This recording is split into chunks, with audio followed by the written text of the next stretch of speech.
Welcome back to LivAnimated.com. Let's learn something new. I have a very special guest with me tonight. I've worked with this guy many, many moons ago, Jeff Jumper. Thanks, man. Thanks for joining me here. Thanks for having me. That's awesome. So you have a unique story. We talked a couple of days ago, and you were telling me a little bit about like your industry experience.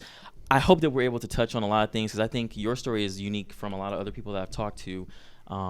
Because you have a lot of trials that you've been going through within the industry that I think is important for people to know about. I appreciate that. Yeah, there's lots you can learn, I'm sure, as you're trying to get in the industry. I guess where I came from, getting my foot in the door, with Interplay, I got in as a designer. So I know the whole time I was trying to become an artist there, and then you're working your way through at that point. Yeah. So I was just happy to be in there. But, as things were going with Interplay, they were slowly sliding out. Yeah. And I was getting sort of chances, but in the end, they went under right when I was supposed to work on Earthworm Jim or something, you know what I mean? And that's where we met. So I met you. Right. I met you there. Right at the end of the marketing stuff. Yeah, it was crazy. So that was different times. We'll definitely touch on that more, I'm sure. But what we're going to do first is what we like to do is we like to look at where a person is currently working or what they're doing and then how they do with their day-to-day. So it looks like you've taken the entrepreneur route. You have your own company. You're doing freelance. What is your day-to-day like? It sounds like you're your own boss. You get to create your own schedules, your everything. But what do you do every day? Sure, yeah, that's not easy actually because I have a family and have young kids. So part of my day is spent, because I work at home, sort of relied on for that emergency. The kids are off school or they're sick. So I'm kind of there for that. But other than that, your schedule has pretty much got to be disciplined. When I get a chance to work, which is usually later, you work those hours that you need to. Of course, if you have a deadline, you're meeting deadlines, working whatever hours you need to. But I pretty much spend my early part of the day, those few hours when businesses are still open, contacting them, sending out stuff, looking for jobs, seeing what's available. Then that night, I go to approaching my resume and changing it if I need to fit that job, get my portfolio ready for that, by having pieces that apply to that job, that would fit with that company. And pretty much from there, that's your day. If I don't have anything to send in for, then it's personal work. I love to do personal work. I think we all do when we're working for other people. Sometimes that stuff isn't the coolest jobs.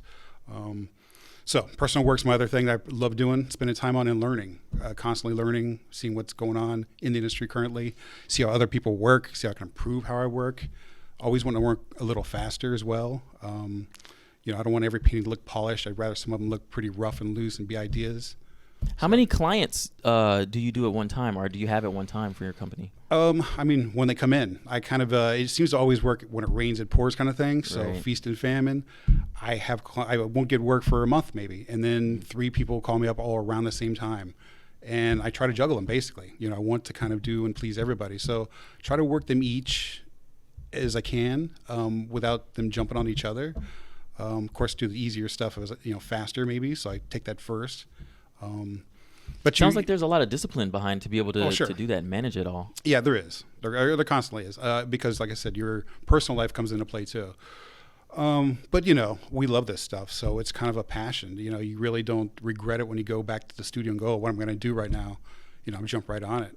That's pretty cool. So with a lot of the illustrative work that you're doing here, it says that you did, web design, art direction. Did you outsource?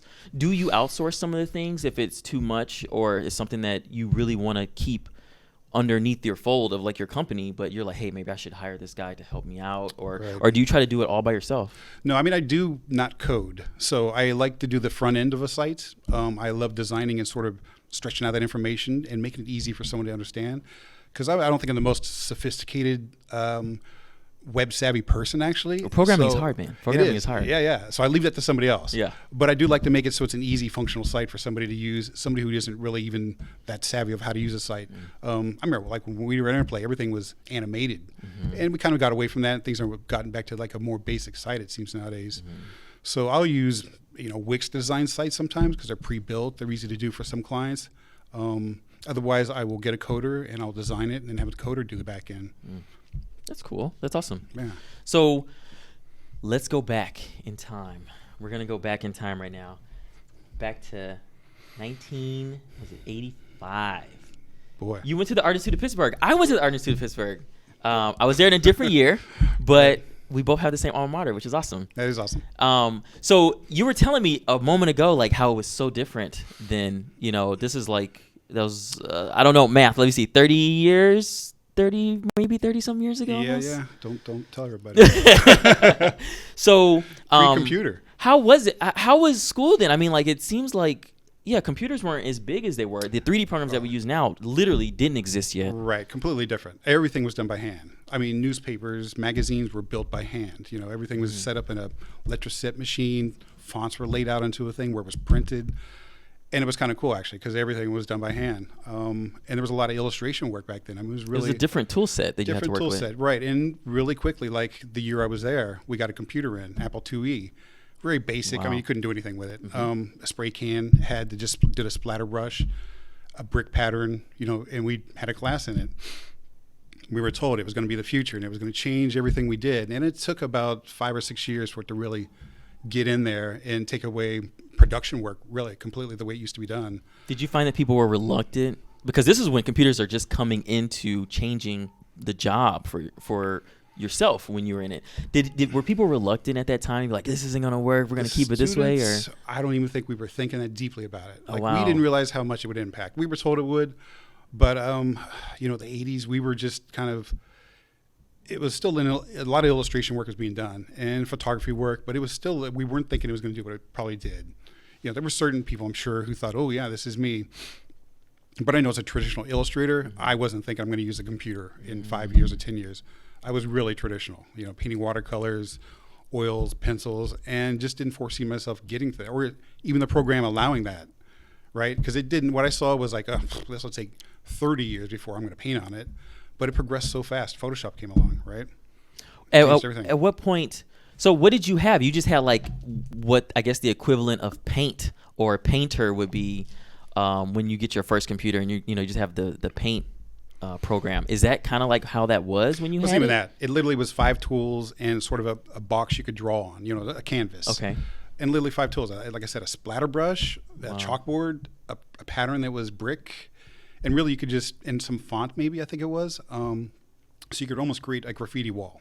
So that was about it. So with that limited resource of what it could do at the time, was it actually being used in production, or was it just to get you guys acclimated to like, hey, this is what's coming down the line? Right. I think at that point, I mean, maybe it was. We weren't being taught anything specific at that point. You had to learn it by yourself, right? I mean, there weren't teachers at that time. Like, I mean, someone showed you what the buttons do, but I can't imagine you guys had a teacher who was like, I've done this for Correct. years. Right. And what they walked us through was a simple little painting doing the 5 little brushes they had, you know what I mean? Yeah. And just being told, worn out, this will be coming in, you better like keep up with it, sort of. Okay.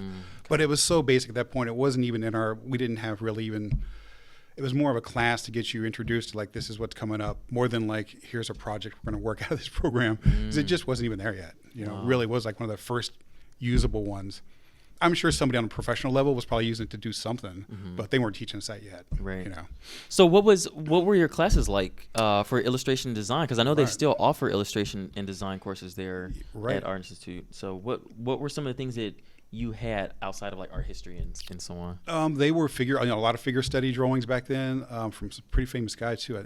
Mr. Corse, I believe was his name, really great figure drawer. And everything was geared toward illustration, toward advertising.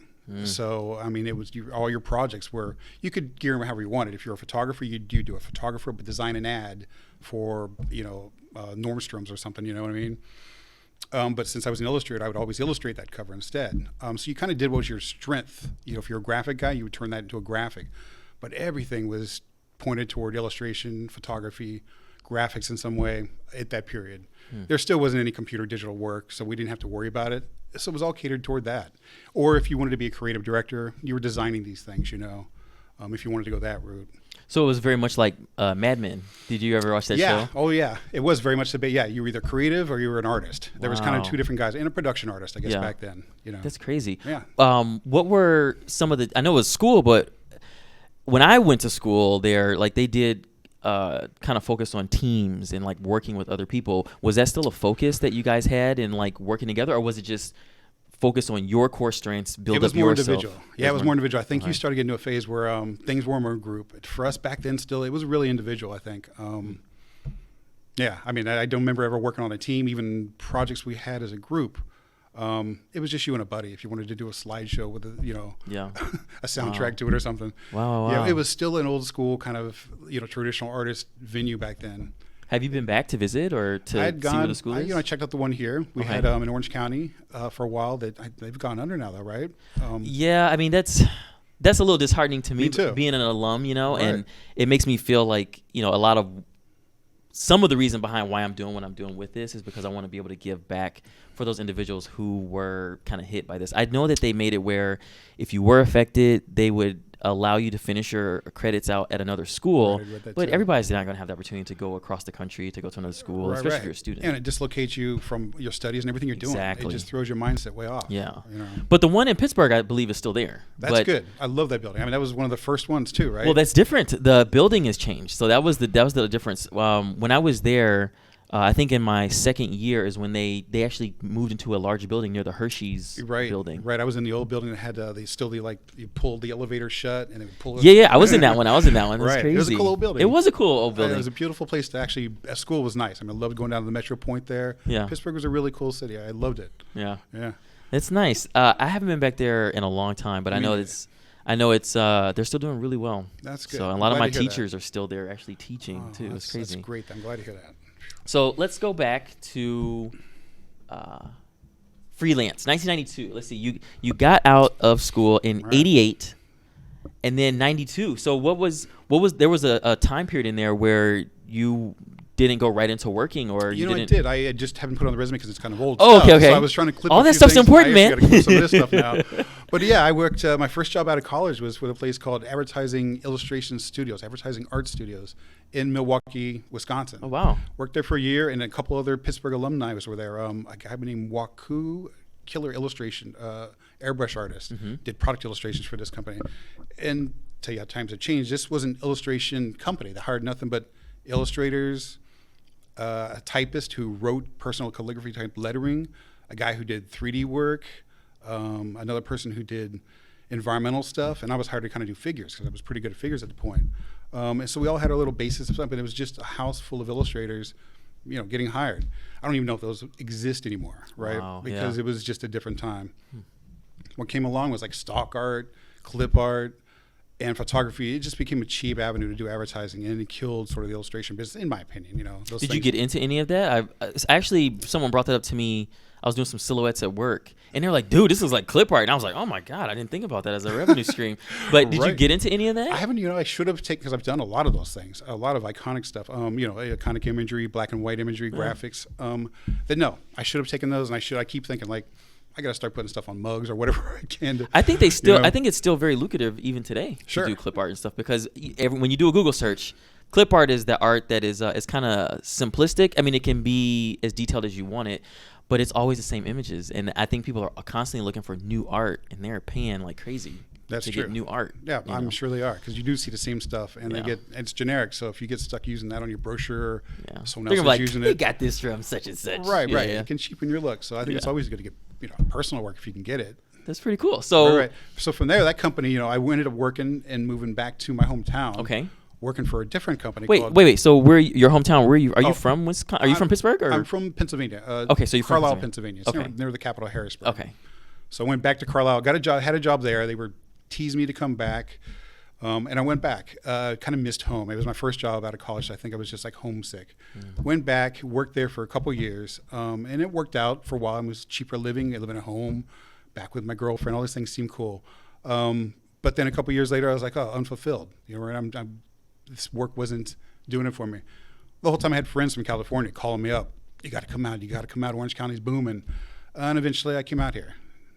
That's pretty cool. And that started in 1992. That's kind of where this leads up to. Yeah, 1992. So it looks like, so you came out here and you went right into freelance. So did you come out here with a job already lined up, or any leads already lined up, or did you just travel here? Leads because my friends who were from the Art Institute came out. One of them was successful, done well as a creative art director. Okay. Was working with some companies and said, hey, I can throw you some illustration work, storyboards, whatever to keep you alive, basically. So I went for it. I came out and he did me well. He was throwing me work, and I had a couple other friends that ended up being creative directors as well. Like I said, you either were a creative art director or you were an illustrator. So my buddies mostly fell into those lines, and I was kind of the only illustrator out of the group. So they kept me alive basically my first couple of years. Thank God, That's good. Throwing me That's some good. work here and there, experience as well that I gained from it all, So That's it awesome. was great. So, for what you did for the first part, it says commercial illustration, comic book artist, art direction, graphic art, logo design. That's a lot. That's a lot of different things. Right. Yeah. It's not just Maybe too one much. thing. So that all falls under illustration. But so when it comes to the comic book artist, were you doing the inking? Were you doing the actual layout of the panels? Like, to what degree were you doing some of the stuff? Because I'm pretty sure all this helps out as we start to learn more about the path and the journey you've been on. Well, the comic book art really came later, actually, the last a couple of years back. I fell into that. As an artist, you think, oh, what would I want to do? Where should I fall? And I wanted to either work in gaming or maybe comic books, something, enjoyable, fun for me. And so when gaming came along, I jumped on that. And of course, I worked my way into the industry. And then it just fell into my lap, a comic book, and I took it. Okay, so during this position, you didn't know video games is what you wanted to get into or what you wanted to pursue. Right. I mean, yet. I was still so early on, even in the gaming, the way gaming was developed in '84 was a totally different gaming experience. So I kind of wasn't even aware of those jobs. Was really Art Institute wasn't talking about those kind of jobs. So I came out not knowing. If I would have known better, or I would have gone for this concept type stuff right off the bat. You know what I mean? Because it's actually what I was doing. Right. Just didn't realize there was jobs for it. Yeah, that's true. I mean, in 92 to 97, I mean, what was that? PlayStation was out, but before PlayStation, you used to have a lot of Sega games. You had a lot of the 8-bit games, which is different than your skill set from illustration. But I do know a lot of those games back in the day, they would have very elaborate backgrounds that would scroll with the games. True, right. So what caught your eye, or what at this time were you thinking games or movies, or when were you like, that is what I want to go into? I've always loved games, always played them. So there was always a fascination with that. I think as a traditional artist, I didn't see how I fit into a digital background, But as games started looking more and more realistic, I started seeing them as I was fascinated. Like, how are they doing that? Basically, how are they marrying the art with the engineering that makes this stuff move, what you do? So really it was a fascination of technology. Like, as it grew and as I saw the computer growing, I kept up with it going, what is this? How does this work? Basically tinkering with it. And you find yourself, just involved. And so it was really a fascination with the beauty of the games. That's all I can say. Want to know how it was going. Always had to see the next screen to see what they did with it. It's a fascination with the art. What games were you playing at that time? 1992 was a very important year. I think PlayStation had everything on locked. I want to say 97. So 97, I don't want to date myself. I don't want to date myself, but PlayStation, I think Xbox was just being talked about coming out because Microsoft probably announced it. Because the Xbox didn't come out until probably 99, almost 2000. Yeah, I think. I remember when I first got into my first job, Engage Games. It was N64 was just coming out. Yeah, that was huge. That was really inspiring. That's true. N64 was really big because that's what in college. That's what people were playing. We were playing WrestleMania on it. Right, Mario Kart. Playing Turok. Yeah, Mario Kart. All that stuff was very Turok. popular. That's awesome. Yeah. So, do you recall anything you were playing that made you go this is the game? But what game did you love playing growing up? Man, I mean, at the arcade. Outside of I started Mario. Out of the arcade. I mean, Okay. You realize I started out of the arcade. Yeah. So it was like Defender, Galaxian, Galaga, Space Invaders. Asteroids. Those were all kind of the ones that the mainstays. Joust. POW. Pac-Man. I mean, Yeah. I remember so many times going to eat pizza and playing Pac-Man. For hours, throwing those quarters down. And it was right around my 10th, 11th, 12th grade year. So it was just what are we going to do tonight? There was something to do, because it's a boring little town. That's awesome. So it was Friday night for us, besides skating. That's awesome. Yeah, no, that's, I think that's with the times, because I remember when I was growing up, my mom would take us to the mall, and they had an arcade, Smoky Arcade. Yeah. With the neon lights, and we actually went skating to the skating rink a lot too. Right, I think yeah. that was of the times. I don't think people do that now. I think they do the. I heard skating's coming back around. You think so? I heard it was. I don't know if it's true, but I heard skating is coming Interesting. around. Go to skating rink. There's actually people there. So Are those the right people that should be there? I know, right? I know. You see some of them that you can tell they've been skating for 50 years. Yeah. They just got the. They got the dance. They got that disco moves swagger down, right. about them. Yeah. No, that's really He was cool. 70. That's funny. So, Engage Games Online, 2 years and 6 months. So, you went here from doing your freelance job. Freelancing, right. Were you in the order? Did you do both of these? Did you do web designer and head artist at the same time, or was one before the other? No, it's kind of a great story how I got into Engage. Okay. Because again, I was still a traditional artist working commercial illustration work, and some storyboard work. And I had a friend that I met along the way, Christian Heil, who was working on a comic book, which is one of the things I want to do, graphic novel. And he just needed some pieces done. So I drew some pieces for him. He ended up getting a job at Engage. They were looking for an artist, and they didn't have anybody. They were trying to design a website, and I guess they couldn't nail it down. I had never been on a computer. So he said, hey, can you draw up our website, and we'll paint it up for it, and we'll paint it up. I drew up a site, a couple ideas that liked him, and then he said, hey, we'll train you to do it on computer if you come in. I said, here's my opportunity, I'll go in. So I went in. The guys were great. Matt Cherney, a great smart guy. These guys taught me how to use a computer like within a few weeks, a month. So I was able to paint the front page for Engage Games Online before they come live. Tinkering along, learning how to do it, trying to explore it and finalize my sketch I'd done for them, for the end. And it was a splash page that had buttons on it. You'd click on it, it'd take you other places. Was that like straight up HTML at that point, or? Yeah, basically, right. I mean, I was doing a front page. Those guys were doing the coding in the background. And it was, like I said, it was just a splash page at that point, I believe. So it was just, you'd cursor over a spot, it would highlight, you click on it. And we were like the very first company to start trying to do games online. We were ahead of our time. Had great people there. Scott Hartzman, really smart people, engineering the heck out of that stuff to the point where we could do it. But just the internet was too slow back then, really. Dial-up was crazy, man. Yeah, we were just ahead of our time. And this was Brian Fargo's company. Part of. Oh, okay. Yeah, it was his stepchild, whatever they call it. Your sister company, So worked with him for a while on that, until they went under. It just was ahead of our time, and I think we just bowed out. Decided it was too soon. So got some experience there. Obviously designed their website, learned how to paint, learned how to do different little spots for the company.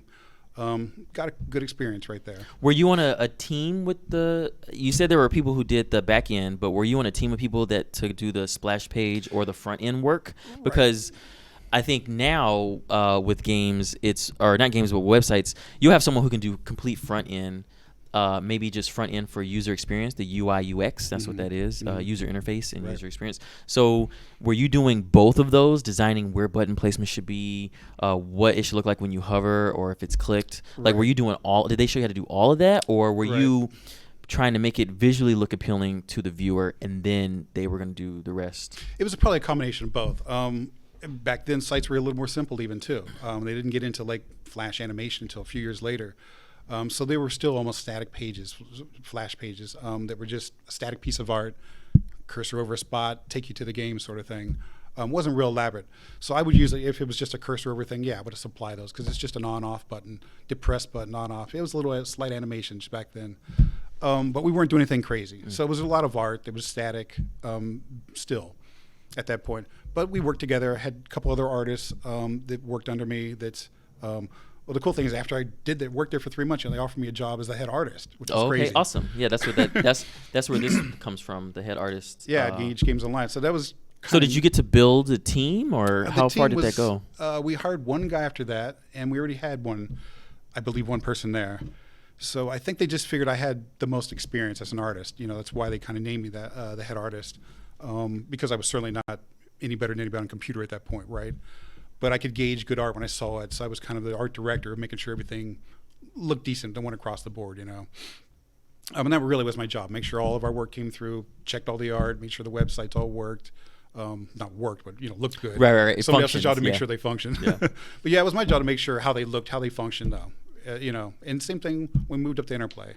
So as head artist, I think this is your first time having more of a managerial type position. So how did that work out? Like, did you have moments where you had to cater to the team, regardless of the size of the team? Issues still arise. Like, how was that as an experience? Because here you are learning, you're going to the job, you're learning a lot on the job, and then they're like, yo, you did a great job. We want you to do this. Like, was that intimidating at all? Like, or how did that go? It was intimidating because I felt like, wow, how do my fellow guys who just taught me how to use a computer feel about me now heading them up? You know what I mean? Because certainly they were smarter at this. They knew more about the program. I still was going to them like, how do you cut something out? How do I, not copy and paste, but how do I do some things that, I maybe should have known by that point even. So there was a bit of uncomfortableness to it. But I just tried to be as, inclusive and as just humble as I could be, because I was, right? So... and as you are, you're still very humble. I guess. I mean, there's nothing to be bragging about, right? I mean, you'd be surprised at some people you come across in this industry, though. I'm still learning. I still have a lot to learn. So, and I learned so much from these people. So I was grateful. Yeah, right. So awesome. I had nothing but I wanted to help them as much as I could, to help them become better artists. And actually, it was not hard at all. The whole thing grew easy, probably because these are really cool people, right? Yeah, and I think the other thing too is that you're probably dealing with people who are very professional. They were, especially at that time period. You had to it wasn't even about being a jack of all trades. You just had to be a master in what you did. Right. And so I think that helped out a lot with you not having to deal with a lot of the interpersonal type stuff. Right. So and it was a small company. We were building up. We didn't get very big, really, in the art department wise. So we actually, hung out together. So we really clicked as a family a little bit. Yeah, it matters. There. That matters. That's awesome. So if we go up to after Engage Games, you went to Buy.com. Buy.com was pretty huge deal at that time. Almost made some money. Buy.com was I think they had commercials and right. all over the place. Very cool. That was they were doing stuff like, what was it? This was like pre GoDaddy. Yeah, time it was period. right around. Yeah, there was a lot of internet companies hitting and going public. Yeah. And there was a lot of commercials that were looking very similar. What I liked about the guy who ran it, Scott Bloom, did a commercial that just ran 30 seconds of blank spot, black air, and so it caught your attention because you thought your TV went off. And then it would just flash up little white text, Buy.com.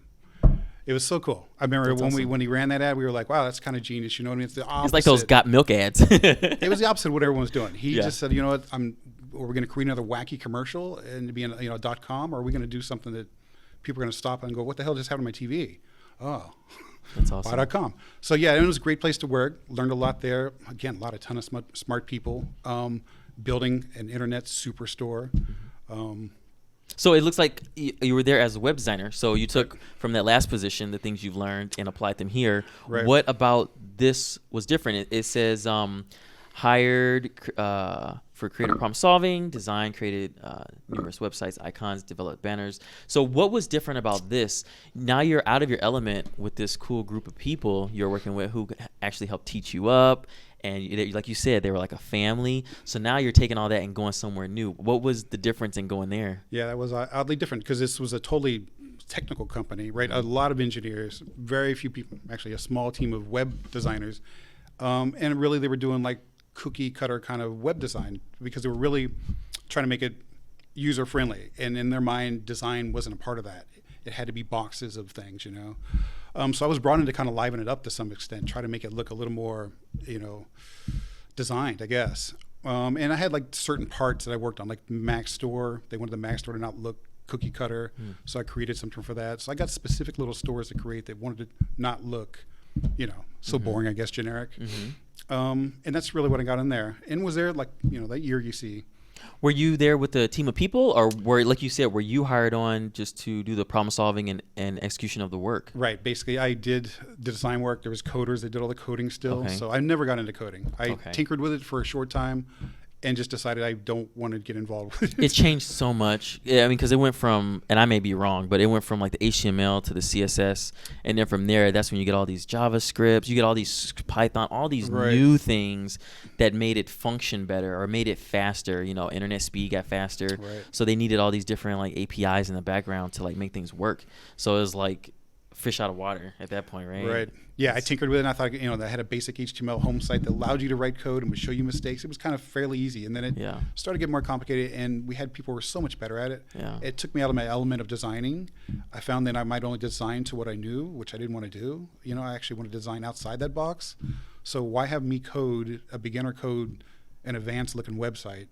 So it was always best to hand that off to a guy who was interested in coding and pushing his boundaries, and I would do that. I designed a round website and say, figure it out, because they wanted to do a box. Yeah.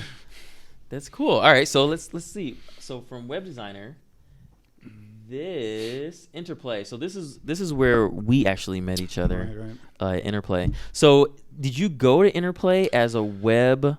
Because the dates are the same. So did you go there as a web and print designer first, and then focus more on 2D art, or? Right. I got some people that worked at Engage Games Online, Cal Morrell, then started heading up a division of Interplay, Interplay.com, and asked me if I would like to come over while I was at Buy.com. And of course, I want to get back in the gaming industry. Actually, although I liked, Buy.com, it was a really fun company. Young people, really hip. But again, I was kind of an outsider there. And so this was back into the family, sort of. So yes, took the job with Cal, left the other company. Where was Buy.com located? Lisa Viejo. Okay, so it was still in California. Yeah, it was still Okay, close okay. by, not far or anything. Okay. Just not as fun to work. Obviously, Right. for a guy who wants to be an artist, to design websites all day, And so once we got Cal offered me the job, and I took it. So yeah, it was the similar work to what I was doing with Engage, web designs, just more of it. Obviously, you're with a bigger company now, so the games that came out, were more often every few months. So yeah, designed all the websites for those games. My buddy Bill Stout did all the coding behind them, the Flash animation. Did a really cool job. We would discuss how we want them to function together, or I would just show him like, maybe this could do that, or sometimes I'd give him something and he would know what to do with it. After a couple of years, we didn't even have to talk to each other. So yeah, and then eventually got to do some sort of marketing stuff, illustration work. Was really how I started getting my foot into what I really wanted to do. How was the marketing different from everything else that you've already encountered at the studio? Like as far as was it different in how you had to create the art, or because I know for marketing now you have like crazy aspect ratios for everything because it needs to be blown up or shrunken down, or so what were some of the things with getting into the more of the marketing side that interested you? Well, I always want to do art, illustration work, or some kind of concept work, you know what I mean? So I was constantly saying, hey, is there anything I could do? And I think we had at one point our whole marketing department, and they started laying people off. And I think they really just got in a bind on like, who do we got here? And oh yeah, Jeff keeps asking to do stuff. So brought it to me. Can you do this? And this was still the company was doing fairly well still. This was still, I think, Fallout 2. So a year or so before we were starting to really hurt. Was that still considered like the Snowblind stuff too when you were there, right? I think so. Yeah. Monolith, all the big companies were still there when I started to get a chance. Okay. They were still under the umbrella. Yeah. Everybody was still there. Okay. It was just starting to the word though was coming. It was when the shiny stuff kind of fell out, and things. They all started breaking apart into their own entities. Right, and that's when it kind of happened. I think that's where I started getting some work then. And so for me, great. I was getting to do some illustration work. Yeah. That's where I got to come to you and grab some assets, posing figures for me, and then working on them over top. So really, that was the fun stuff. Mostly was Fallout 2 stuff. Bit of Baldur's Gate. And that's for the MMO. It says the logo and concept creation for various games, packaging. So you did the back of the box and you did the box art and stuff too, right? Didn't do the box art. I think they hired out a concept artist, which also was for me I sat next to him as he did kind of, and was like, how are you doing that now? So it got me inspired more to be a concept artist because still I was stuck doing what I was doing, web design, still all the other stuff I was doing, but getting to do some illustration work. But when I saw the concept art, he was actually working like a concept artist. I'm still working like an illustrator, sort of. Finally painting things where he was throwing loose stuff out, and I was like, "Whoa, how are you doing that?" Didn't realize Photoshop had a bunch of other crazy brushes I could have been using the whole time. That's what I was going to ask you. I was going to say, this is in 2000, so I know Photoshop was out. Yeah. And so did you try to incorporate that into your workflow, into what you had to do daily, or did you stick with the traditional? And then only use that to let me scan in my work and then try to do something on top of it? No, I was kind of working I was still drawing things, sketching things by hand, doing drawings, sometimes elaborate, and then putting them and scanning them, doing like a grayscale painting. But I was pretty much just using Photoshop, and didn't explore it enough though. I was kind of using like an airbrushy technique. Wasn't using a real. It was like what you learned from that graffiti wall you were talking about a long time ago. Yeah, almost was afraid to explore that. There's brushes that kind of look like oil. You know what I mean? So at that point, I wasn't doing enough exploring in Photoshop. Maybe I was still daunted by technology a little bit. You know what I mean? Because, again, for a traditional artist, somebody who was painting barn watercolors, to go to be in like sci-fi space stuff was, not a leap in my mind. I can always think of those things, but just in trying to put it into Photoshop, convey that message from my brain to have it come through as well as it might by hand. Yeah, that's interesting to bring that up like that. So, what is that thought process? I haven't heard anybody speak on it like that, what you just said, which is, you're trying to convey it to your brain, to lay it down in a program, as opposed to when you get the canvas in front of you, which your traditional mediums, you can just do it. So what is that breakdown, or what is that thought process? I've never heard anyone say it like that before. It's somewhat very similar in that you have a brush and you got to explore what that brush can do if you twist it and turn it, right? So you load it with paint, load it with different amounts of paint, and see on a real canvas, this I'm talking about. See what it does, see how it reacts. So you can say, when I do this, it kind of looks like a tree. If I do a little of this and this and this, I can make a tree with this brush. So you got to go to Photoshop and you got to explore the same avenue. What's this brush do? This gives me a squishy, watery look. Okay, got to document that in your mind that's your brush for squishy, watery things. You know what I mean? So you end up loading into your mind, just like you would traditionally, what your brushes are capable of doing, and then you got to call on those tools when you need them as you're painting. And I think the crazy thing about Photoshop is that you have like thousands of these brushes now, as opposed to like, I can only really afford 10 in the real world, right? Sure. And that's the dangerous part. And actually in the real world, you only need 5, right? And I think in Photoshop, you probably need 5 too, right? You get overwhelmed by the ability to paint with these cool brushes. And I do too. I make tree brushes, rock brushes, and they're fun to scatter around. You can create crazy cool abstract stuff that you may never have been able to create with traditional work, right? Because you're splattering things on top of things with colors on top of things that don't work in the real world. So you can really create really cool stuff, but you can get caught up with that too. You can get caught up in trying to use those brushes to create a whole painting, and they lose a little bit of life sometimes. So it's tough.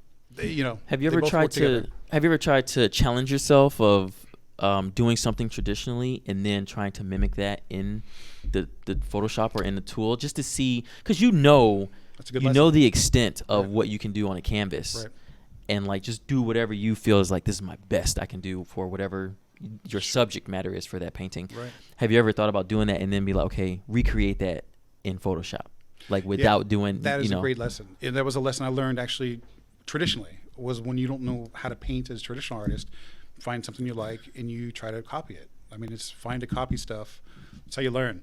And that's how I learned traditionally. Yeah, it's like it's more like reference. That's what people would say instead of copying. I mean, unless you're doing it verbatim, which what we're talking about now, but you're doing it verbatim off of your work. Right. But yeah, people use reference and things from other people all the time, but it's adding that 30% or more to make it your own. So it's important. Yeah, and part of that is I think brush strokes are your style, sort of. You know what I mean? So how you move that around is how you interpret the image through those brush strokes.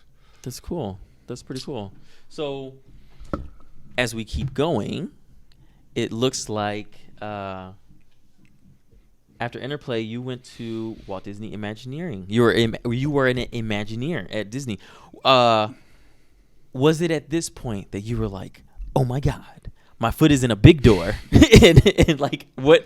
Let's keep this going. So what were some of the things you did here, and were some of the experiences that you've encountered in the past reflective of this? Because you're going back to conceptual artist, which is what you've always done as an illustrator, but a lot of the other positions you had before this were more in line of trying to adapt to the times and working in with websites and working in with other things. Yeah, so how did that go? Yeah, I was more designer.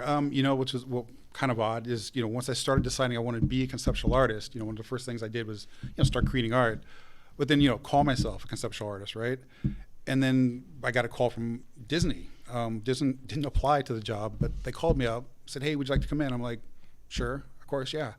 Went in and they looked at my portfolio, my traditional portfolio, you know what I mean? Looked at I had some printed work in there, but it was still a lot of drawings in a traditional portfolio, They didn't look at a website or anything.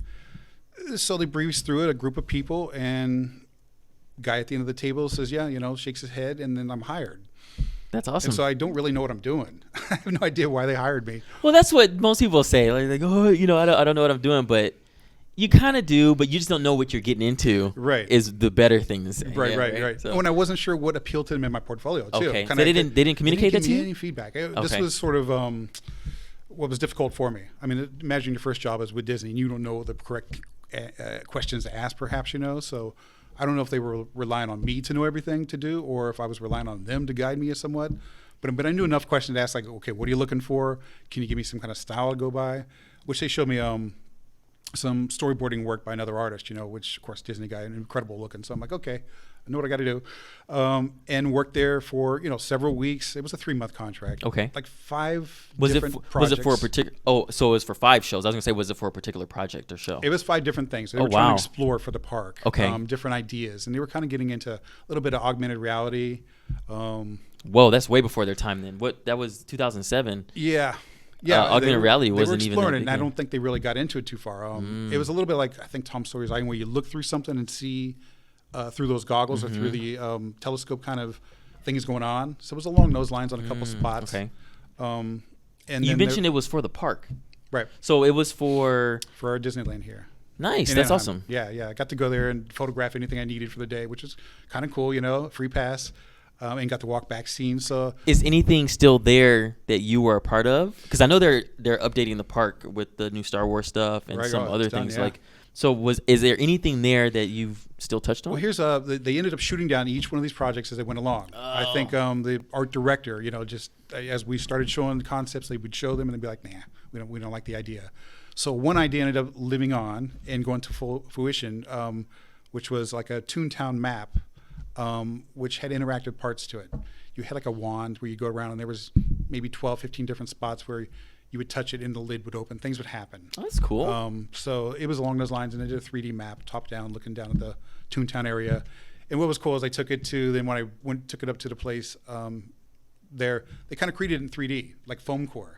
So they built it up in a 3D kind of mock-up, which was really neat, the final piece. So that was cool. That's awesome. Yeah. That's pretty cool, man.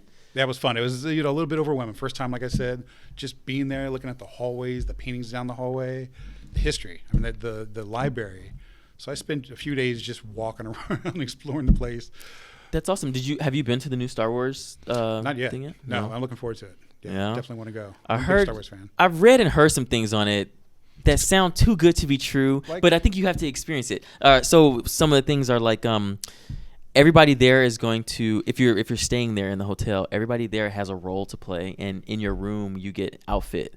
Did you read this? Wow, I didn't hear that. No. Okay, yeah. So role playing. What? Yeah, exactly. What I read was that everyone there, you can opt in to be a part of this role playing, and what they'll do is they'll call things to happen, and based on what your role is, if you're an engineer or if you're a pilot, you have to go to certain parts of some of the attractions there and play your part, and you're getting attacked, you're flying through space, and that's pretty cool. Yeah. That's all, but I mean, I don't know. I think you have to experience. You're on call then to work for them, sort of. You know what I mean? Yeah, but you're there. It's almost like when you go. Let me see. It's almost like when you pay to go to shows. If you're going to like a theme park and you're like, oh, we want to go to the 3:00 show, the 5:00 show, and you're watching it, but you're a participant. Right, you're part of the experience. Exactly. So I think that's for what they're big doing. time fans who want to be, a part of that experience, right? Yeah. Cosplaying, basically. Exactly. You know what I mean? So but they supply you with the costumes. That's the crazy. That is cool. I mean, I can see a lot of people doing that. Yeah. Right? It's expensive. I know. Hey, I want to build a couple of droids. So that's crazy. And a lightsaber. That's crazy. It looks fun. Yeah, I have to try it out. I don't know when, but I'm definitely have to try it out. I know they had like blackout dates or something where like if you had season passes, you can't even use them. You have to get a different season pass. And I heard it was just crazy. They are actually controlling crowds, is what I hear, letting a certain amount of people in, so that's not overwhelming. So that's cool, actually, because the last thing you want to do was get there, wait 4 hours for something, and that's all you got to do. That's cool. That does sound good, because I think the last time we went down there to the downtown Disney area and going into the park, if it's overcrowded, you're not gonna have fun. Yeah, you're right. It's pointless. Right, and then you won't be able to take a turn on whatever the attraction is. You're just like, okay, this looks great, but I gotta go. Right. You spend $100 to do 3 things. Yeah, that's so crazy. Fun. That's crazy. All right, so conceptual artist, Disney, always a great place to have on your resume and work at. I'll take After that, you became a penciler / digital painter. So what was this all about? Catastrophic comics. So you went right into comics. What happened? Freelance still in between. I was still freelancing this whole time, picking up odd ends jobs for about any and everything, because I'm still a commercial illustrator, so I still do those things. But yeah, then a friend of ours called. We used to work with Interplay, and he had mentioned it to me. I think when Interplay is about to go under, he's like, "I may be doing something someday. I'll give you a call." And so a few years later, he calls me up, says, "Hey, I made a movie, put it on a credit card, made my own movie. And I want to do a comic book now, I was like, cool. And he goes, I'm going to start a comic book company. I'm like, all right, cool. And he already done one and was starting up another one. And he had an actor, William Catt, from The Greatest American Hero. Remember the old show? Probably before your time. But one of the first comic book hero shows. That was good. So he was like the spokesperson and also helped create the book. So yeah, we spent a while doing that. I think about a year. Lost the investors, went away. A couple years later, he calls me up. Hey, you want to finish it? I sure, because I've invested so much time in it already. I would love to finish something like this, and get it printed, obviously. So went back to it and worked on it for another couple years, and then it sort of just disappeared again. The guy who wanted to continue it, just the writer basically disappeared. So without a writer, you can't draw. So that was kind of it. So the actual experience of the comic, the story of the comic wasn't finished. You guys are working right. Like piecemeal as he was writing out lines. You're like, okay, here's the panels. Right. At first, it was written. I'd caught up to that point, and the writer was supposed to continue in sync with as I'm drawing him, but he was ahead of me. But I'd caught up to him at a certain point, and then I'm like asking for pages, and he doesn't have them, and then just become didn't talk to us. Wow. So 6 months go by, and then drops in a few pages, and expects I'm done right away, and it's like, hold on, I'm doing something else now. You know what I mean? You're gonna have to wait till I'm finished doing what I'm. Yeah. Because you disappeared. Yeah. So I got into a sticky situation because I was on a contract. Right. For a year to work on this and finish it, and without anything to do. The time got eaten up. Yeah. So the guy wants to continue, and I'm like, well, we're out of the contract. Right. But I was willing to continue it, and we got in a big argument, and the whole thing just fell under. Oh, so it wasn't a great experience, and I learned a lot. Actually, I learned so much through that, though. I learned so much about where I wanted to be a comic book artist because I was penciling, inking, and coloring that thing, right? So it was just too much. And I think that was, for them to find a person like yourself to be able to do all that, that's unheard of because you have everybody, that's 3 different roles. You get 3 different people to do that. It's a lot of work to do. Wanted me to do 3 pages a week. That's crazy. You know what I mean? That's so crazy. I found out that was unrealistic after trying it. And another mistake I made in this was in wanting the job, I drew in a couple of different styles. He had a style he liked, so I tried to kind of go in that direction, a little bit away from my natural style.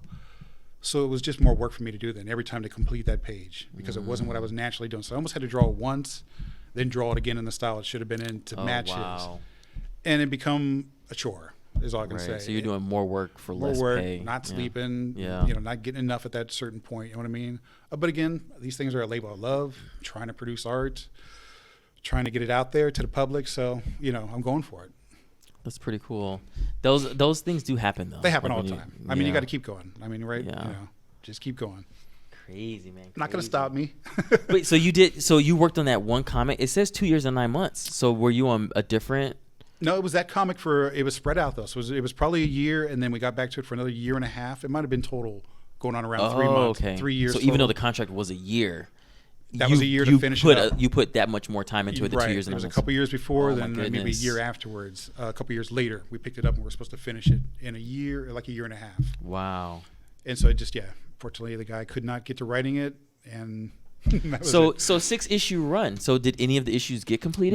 We got 4 of them done. 4 of them done. Right. Okay. So those are. And the 5th one was drawn out, basically. It was distributed. Out. Never printed. He was going to print. He was going to bring it out as a graphic novel. Oh my goodness. So I don't know. I'll probably hear from him in 10 years. Maybe maybe when you caught up to him, and he was seeing all the art, and he was like, "Oh man, where am I going to take this through my writing?" And maybe he was intimidated. I don't know. Well, that's crazy. Yeah, there were some. But you got 4 done, so you had 2 more left that you were waiting on him for, but didn't come exactly through. Right. Yeah, and I was curious how because I was also helping write it. There was problems with it a little bit along the way. How was that? I mean, so now you're talking about you were helping out and writing it. Like that's different than what you've been talking about as your skill set. So was that something that when you started working on this project, you were like, hey man, I want to try writing something because I already know how to do the art. Let me see if I can. No, it was more like I think as a storyboard artist, you get a script, you read it, and some things logically don't make sense as you picture them out in your mind. You're like, how can this work?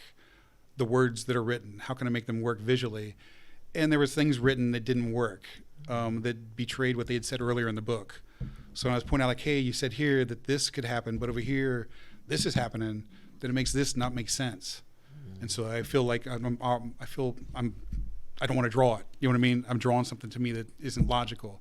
So I don't know. I was bringing logic to the book, and it wasn't working for the book, maybe, in some sense. So I then ended up not being able to get a hold of the writer to kind of get back to me, just making the changes through visuals, and then the writer not really noticing. Wow. So you can tell it just wasn't his heart wasn't into it. I think he was busy doing other things and just couldn't concentrate on it. You know what I mean? Too many things going on. And that happens. Sure. It definitely happens. Sure. I don't blame him. I told him I'm willing to finish it. And now we're back to where we are today. So what are some of the things that you want to share about in retrospect, not changing anything, because I think everybody's story is very special. So it's not about changing what you've encountered or experienced, but what are some of the things that you can let people that may want to go into conceptual art or go down, or maybe are in the same path you are in right now? Right. What are some of the things you would, let them know to like keep focused on or to do, or, yeah, because I have my opinion. I think one of the things, and I'll just say this. I think one of my things is when that new opportunity for technology comes around, dive into it. Sure. But one of the first people. But what would you say to like some of the people that maybe in the same situation? Especially nowadays. I mean, I still have maybe a crutch of being a guy who thinks of things traditionally in some sense, but I know everyone now, like young people now, aren't even working so much traditionally. They can dive right into the computer. And so I would say, yeah, if you're more technically minded, then continue that. Obviously, things change so often. Every year, probably. I mean, things are updated. Every 6 months. Right. So you really got to, keep up on those things. Yeah. I'm probably not as an artist so strict. You got to be using like the front end of technology, unless you're doing 3D, right? Like concept artists are doing 3D nowadays. So, but we're still giving up painting in the end. A lot of times, it is more fresh looking, than a real crisp 3D piece. So you always got to kind of just convey your message, really. You want to get your thoughts across, your ideas. So those can be done still in a variety of ways. They can be done through thumbnails. They can be done all the way up to the 3D stuff. So I would say you just got to work on your ideas being something that are wanted too, right? Part of being a concept artist is you got to have great ideas. You got to be cool. There can be great artists, but if your ideas aren't really that neat, nobody's going to want to kind of spend $1 million developing that building for a 3D structure to go into a movie or something, you know what I mean? So you got to work on cool ideas. You got to study what other people are doing, other people's processes. That's how you learn sort of what's cool out there, you know what I mean? Always find artists that are way better than me, and they inspire me, like, how is he doing that? Okay, I got to try harder. I got to explore a little bit more. So I don't think you're ever done. And an artist, I think, typically is an experimenter, right? I'm sure some of them find techniques that they do their whole lives, but I think there's still always experimenting with something on the side, right? It gets drudging. Have you ever, because what I've seen from a lot of concept artist people, character and environment nowadays, they will go into a 3D program and take like either a puppeteer type character, pose it out into something that's just something that you would find difficult to wrap your mind around to start posing out proportionally for a character. They'll do it with that, and then just take that grayscale out into Photoshop, and then do a paint over on that. Do you do that type of thing for your artwork, or? I have not started that, and actually, I'm going to start doing that, like almost immediately, because it helps. It alleviates a lot of, stuff that I probably rely on naturally. Studies of nature, lighting. They give you those things in the program. None of that. I think the real sort of the great thing about it is the camera. Being able to move that image in around, like if I draw something, getting the perspective the way you want, right, and then painting over it. Shifting your camera around with the lighting, and then finding the perfect position to put, for your painting. Whereas traditionally, you would have to draw a spot and decide if that's it. Really invest into that one drawing being it. You do thumbnails and stuff, but they were much more complicated. It was much more complicated to it. Got a lot of breaks nowadays with just kind of pulling up 3D stuff. So I definitely learned that program. Makes it easier. Takes away a lot of the things that may be mistakes. Obviously, all you're doing on top of that, then the perspective type of mistakes, like if you're perspective, some lighting too. You get lighting information there too as well. Yeah. So really, some of the best art I've seen, I'm always like, whoa, how did they do that? And you look under the layers of it, and it started with Modo or some kind of basic 3D structure that they just kind of shaded. Yeah. People are using like Substance now for like their shading and texturing stuff. Right. I noticed the guys don't take it far though, and conceptually, they keep it real grayscaled. They really photo on top of it or paint. I think the program actually helps them out a lot too. They'll do like whatever, not a template because they're making it, but I think they rely a lot on the program to make it have that feel they're looking for. Like there's a lot of filters and stuff that you can use that aren't bad. Like I remember back in the day, people were like, "Stay away from the Photoshop filters. Don't use them. They're not that great." They were cheesy. They were cheesy. They were just created for fun, like essentially. Right. Like our camera filters. Exactly. So, but now people, they go and create things inside of Substance, and like they just use it as like their template. They'll make it as not a brush, but as like what's it called? It's like I want to say a swatch or something. I know that's probably the wrong word, but it's a sphere, and that sphere has it textured on it, and then that's what they use for their textures. Right. So it's a little different from what I've seen, but it can become very costly and expensive when you do that as well, because it eats up a lot of.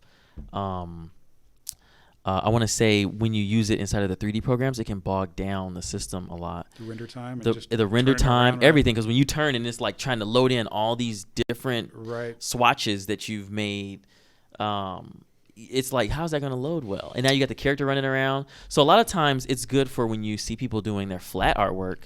But I do know there's been a lot of times where we had to like disable substance within the 3D program because it's making the draw cost too expensive.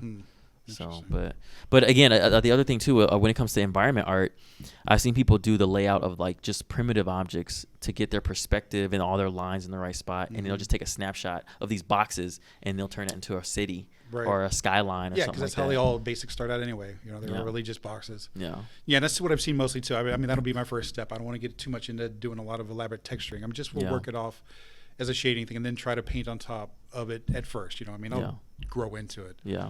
But that's my first step. And I mean, anybody who's starting out, that really should probably be your first step. Don't go too hard as a concept artist, because you really don't. I mean, there are people who are doing 3D only now. Almost don't know why you call yourself a concept artist when you're handing over the 3D project to the 3D guy and it's almost there, you know. Yeah. I'm sure, I mean, the guy's taking it much further, but you're giving them quite a bit of it, which I'm sure is a help. I think a lot of that comes from just like how you're talking about the concept artist, you're not really doing it by hand conceptually, you're doing it inside of a program. But a lot of the 3D modelers, some of them need it to be damn near verbatim of what the image looks like, and I think that's where some of that could be coming from, where these concept artists are now going like, how close to the 3D model do we want this to look to a final product? So when we pass it off, there's no discrepancy, there's no issues. Like, you need to make it look like this. Pushes that, the less mistakes you're gonna have. Yes. Or interpretations. Yeah, I've seen a lot of people do concept work, and you'll be like, man, this concept looks amazing, and then when you see the 3D adaptation to it, you're like, what? Are you looking at the same photo? You know, so yeah. Well, I think some is loose. You know what I mean? Yes. It's really suggestive. And I wonder how a 3D artist would figure that out. You know, some neo-futuristic city that's just black with neon. Yeah, you don't know what the heck's going on back there. You know. Yeah, I think that offers a lot of room for discussion when it comes into like the back and forth. But then that iterative process is what becomes expensive when you talk about in a production. Sure. So I think that may be why people go the more rendered route for their concept stuff. And you're like, this doesn't look like it's hand done, or doesn't look as loose as what you normally see. Right. Because if they can get it to look as close to what the director wants, it's almost like you give it to that modeler and they just have to work. Like, they don't have to think about the work. They don't have to think about, well, is this cloth? Is this metal? Is this that? It's all right there already for them. Right. Yeah, and I agree. I actually, as a concept artist, think of that. I want my ideas to be solid for him to figure out. You know what I mean? Don't want there to be any interpretation, or him having to call me up going, I don't even know what's going on back here. You know, what is this? You know. That's awesome. So you have some work. We're gonna go to your website right quick. Okay. You have some work that you made me aware of. I know this is on your LinkedIn page, but there were some art pieces on here. Do you want to talk about, like, some of these are very amazing. Like, I like what you've done with the lighting. If you look at all of them, obviously, but if you look at the ones where you have the house, where these two images are like the same, but you've gone in and changed the lighting up on this and made it look like just two different scenes. Do you want to talk about like some of your work and your process and how you get started on creating your work? I've been photo bashing for probably the last couple of years, experimenting with photo bashing, along with some painting on top of those things, and adjusting the layers. So these are a result of those. I come from Pennsylvania, so sort of as I was trying to create a new portfolio of environments, I figured, everybody's doing castles. I've seen a lot of beautiful dragons. This looks very Castlevania-like. That is, though. I do Halloween pieces. I love Halloween. So I end up doing every year something Halloween, and it's one of those. So what inspires you to create this? This looks like something you could see inside of those. You watch Netflix, right? Sure. Oh, yeah. So, yeah, everybody does, right? But, they have, like, a new animation avenue they're going in. So, like, they have the Castlevania and more hand-drawn 2D, 3D-esque cartoons. Yeah. This looks like that type of work you'd see when they have those Vista shots. Like, so what I'm asking is, What inspires you to even make this? Is this from something you've seen in an encyclopedia or a book or a website, or you're like, and then, how did you come up with this design, or even how to make the bridge going to the castle? Like, is this all this you, or was this inspired by a real life place, or? No, it pretty much is me. What I always do is when you work with photographs, sometimes you get stuck with using the photographs, right? You find things that are in the photograph that make sense, and you're like afraid to stray away from those things because it's already architecturally right. It's and sound, compositionally. and it's good. Yeah, you're it's like, already this sound. is good. This tree is perfect. But so I draw a sketch, so I stay away from doing that. So then I kind of conform to that little drawing every time. So I drew a sketch basically like this, and just knew that was the layout. And then from there, I know the sketch is usually fairly rough. I like to do them within 10 minutes. Right. It's just kind of the layout for my head to follow along as I go now. And but I knew like sort of how I wanted the architecture of the Dracula's castle to look.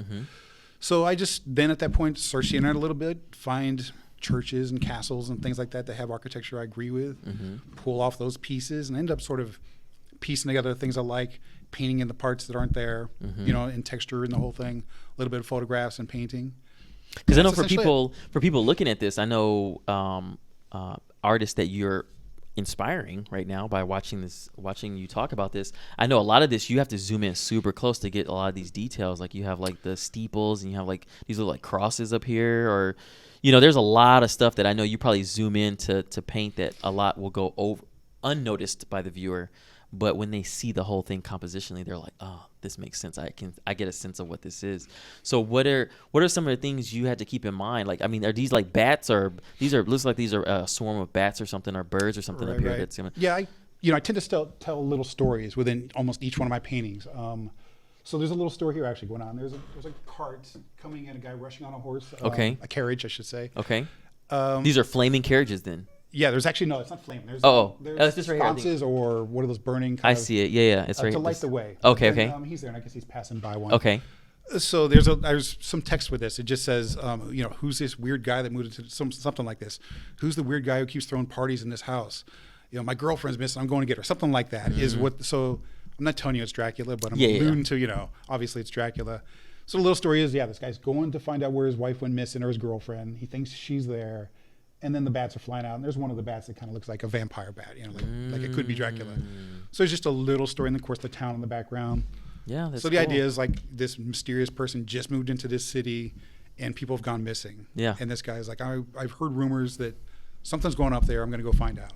That's awesome. So that was my story in building up this image, basically. That's awesome.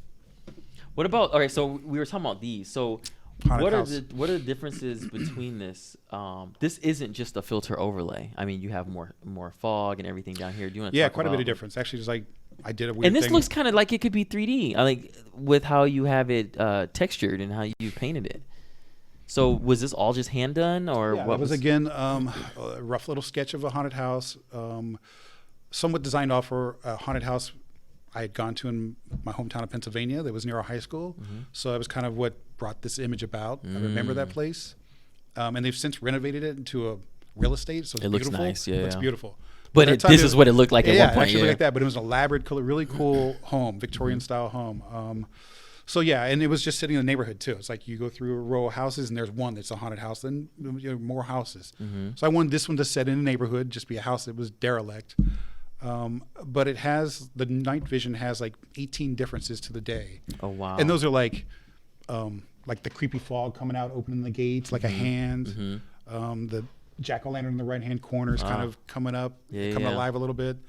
The swing is moving. There's like a ghostly sort of thing. All right, I see. It's off to the side. So these are things that are happening at night. That's cool. So in the other image, they have different things happening, more or less. I see it's hanging just more straight down. It's straight, just almost nothing's happening yet. So in my words, I say, hey, I hear this house is haunted. And when I go to the dark one, I'm like, you better not go in there at night.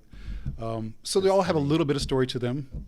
That's cool. And really, this whole, there's about 16 of these little backgrounds I've done, and they all have a story. They all link together as one big story. So I was trying to develop a portfolio that might stand out, right, for environments. And instead of just doing a bunch of stuff that was randomly different, you know what I mean, like a barn and then a sci-fi castle and then, a dragon or something like that, I wanted to make them cohesive as if we were in a video game, one game.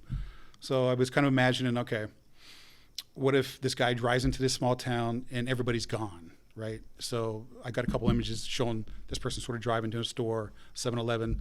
All the lights are out. Everyone's gone. He just is like, wow. And he ran out of gas. So he's got to walk to another spot. And from the scene, you kind of see where he should go to the next one. Like there's smoke in the background. Mm-hmm. So logically, as a person, I would be like, okay, I'm going to head toward that smoke next because that's all I see where something may be happening. So then the guy goes there, and in that scene is the next painting, and there's smoke, and it's, say, some hay on fire at a barn. And so he explores that. You would explore that area in the game. And there's hints in each one of these paintings as to what's going on. So anyway, story leads through different sceneries, through this town, all mysterious, all leading you sort of in a different direction too.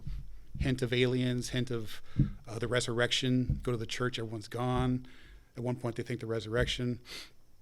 But it has something to do with technology in the end and the military base that's in this town and an experiment.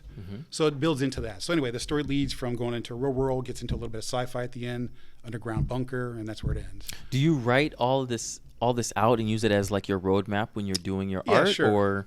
Or do these stories kind of come about as you're creating the art? You know, as I was doing these backgrounds, I'd done like 4, and I was thinking about this along the line sort of, and then decided, you know what, I'm going to turn this into a story. I'm going to try to create a portfolio that's a story as well. You know what I mean? So, I mean, most people who look at it aren't going to see it.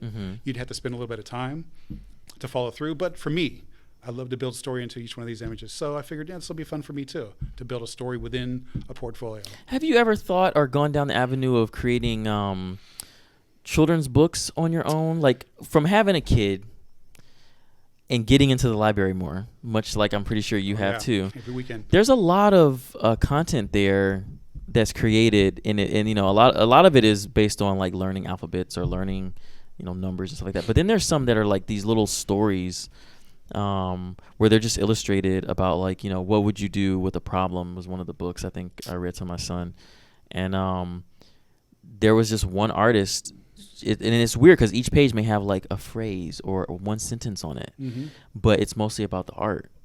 And it's talking about how this character, you know, should I get mad when a problem comes up, or how should I handle myself, or so it's kind of teaching you what to do when there's a problem. Right. And what you should do is just approach the problem head on and be positive about it and try to figure it out. So I thought that was kind of cool. But when you're talking about what your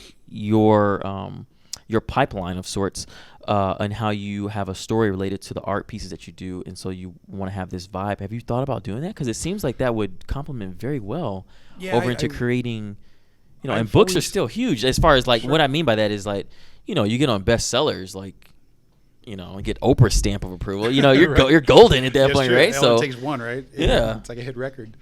Yeah, I've explored those things. Actually, I've started a little book about my son. You know, when I had my son. Okay. I created a book of Marcus that had just his mannerisms, you know, that I thought actually applied to every kid. So I started to create a kid's book that, you know, and it rhymed. It was Dr. Seussian type. That's cool. You know? And I thought you could leave blank spots and have them fill in their child's experience there. You know what I mean? So I actually explored that. Did quite a few drawings, and then just probably the comic book or something else came along, took me out of that mindset. Okay. So that was a personal project. It was a personal thing, right? It wasn't really. It was one of those things again that starts out as drawings that then for me explore into stories. Then how can I expand on it? You know what I mean? I'm always trying to develop any of these drawings. I wanted to put as much sort of depth into them as I can, and so I do that by developing a story where I put pieces of stuff that, you know, if you look at like, oh, why is that spider over there? Why is this over there? I built all in a story for all that. You know what I mean? Yeah. So the same thing. I started building a story of like what was cool about my son, the funny things, you know, about him. The other thing why I bring that up is, have you ever heard of Bookaboo? I haven't. No. Oh man, all right. So Bookaboo is pretty cool. I think it's a UK based thing. It's on Amazon Prime, I believe, if I'm not mistaken. But it's a puppet. It's a live action puppet, and he interviews people, and these people are like stars of TV shows, like some of the biggest stars on the most popular shows at the time. And those stars will read the story. But what happens is they would have the illustrated story come to life, where now when they're like, "Sir, such and such, get out of my castle," like they'll actually have, instead of it being a page in the book where you can get this book from a library and see what they're actually doing, they'll start animating it and like using Flash or something else to like make them stretch and talk and move and walk around and bring the book to life. Yeah. That's cool stuff, man. Yeah, that is cool stuff. I think they're on like, they got quite a few seasons on their belt, but that's something that's like, man, that I mean, I know from what we're talking about here and what we're looking at, like your passion sounds like you want to get back into games because of the love and where games are going. There's a lot of them are becoming so much more realistic. Yeah. True. Right. But I do know with your mastered level of illustration, like there are some avenues out there that are still popular and gaining popularity with this new generation coming out. That I've seen are crazy. That was part of what I was going to explore actually when I started painting with Procreate. I wanted to get away from Photoshop for a while because I've started using so much sort of photo bashing that I want to get back to a real painterly style, but get back to a little bit more whimsical style too. Like it's just stylish, a little more stylish. Because I've seen really those styles seem to get a lot of attention, right?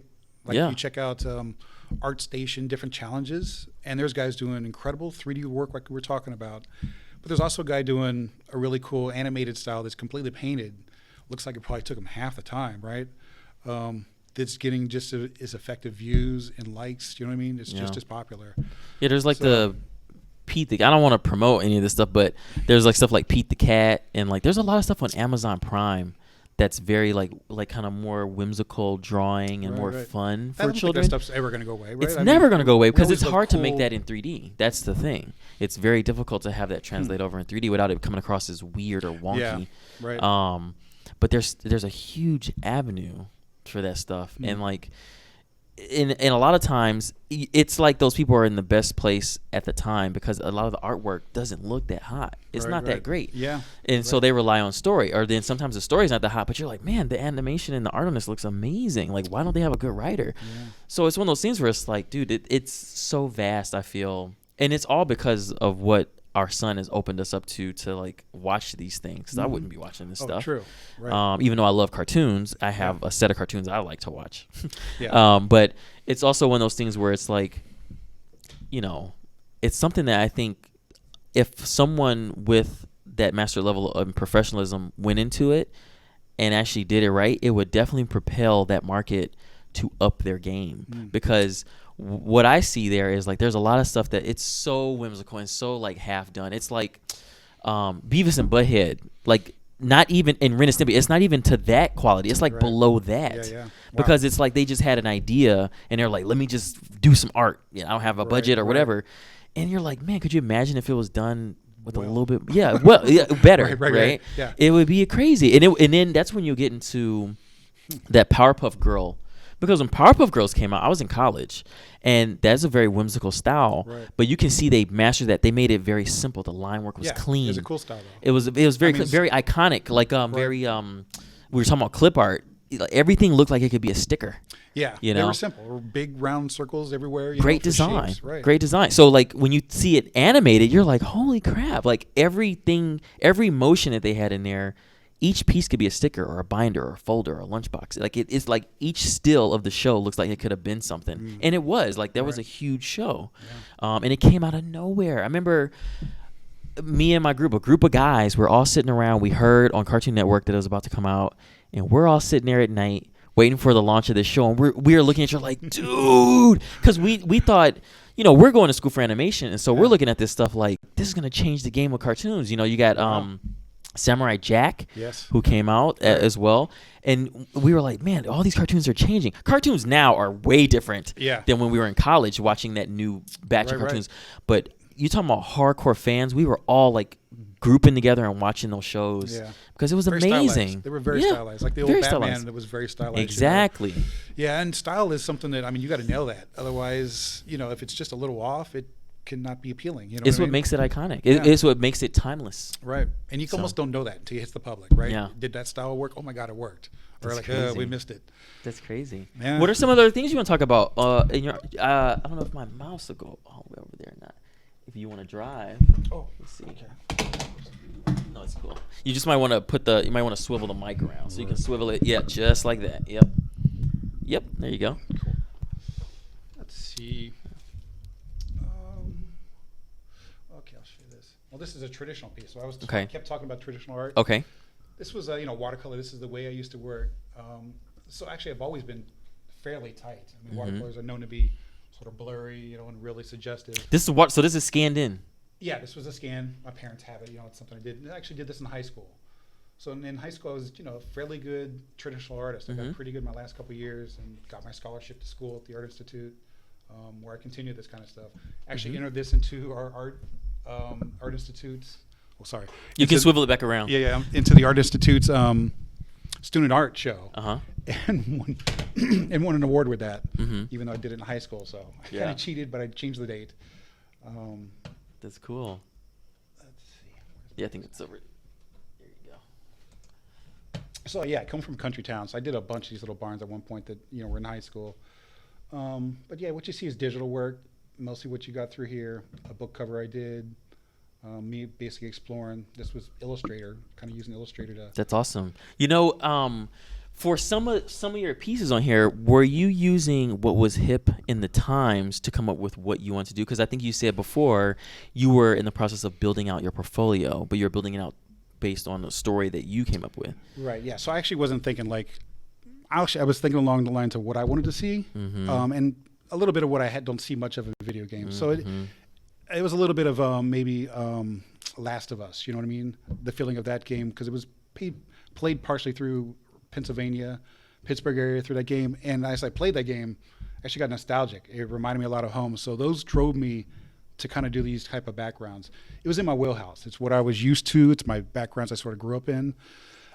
So I felt sort of, let me get back to something that's going to be easy for me to do, really, rather than try to do something crazy sci-fi concept, a crazy city or something, which I do like doing too. But I just went back to sort of home with these paintings a little bit. Okay. And oddly, it's what my parents like. You know what I mean? Like my parents have never liked any of my work.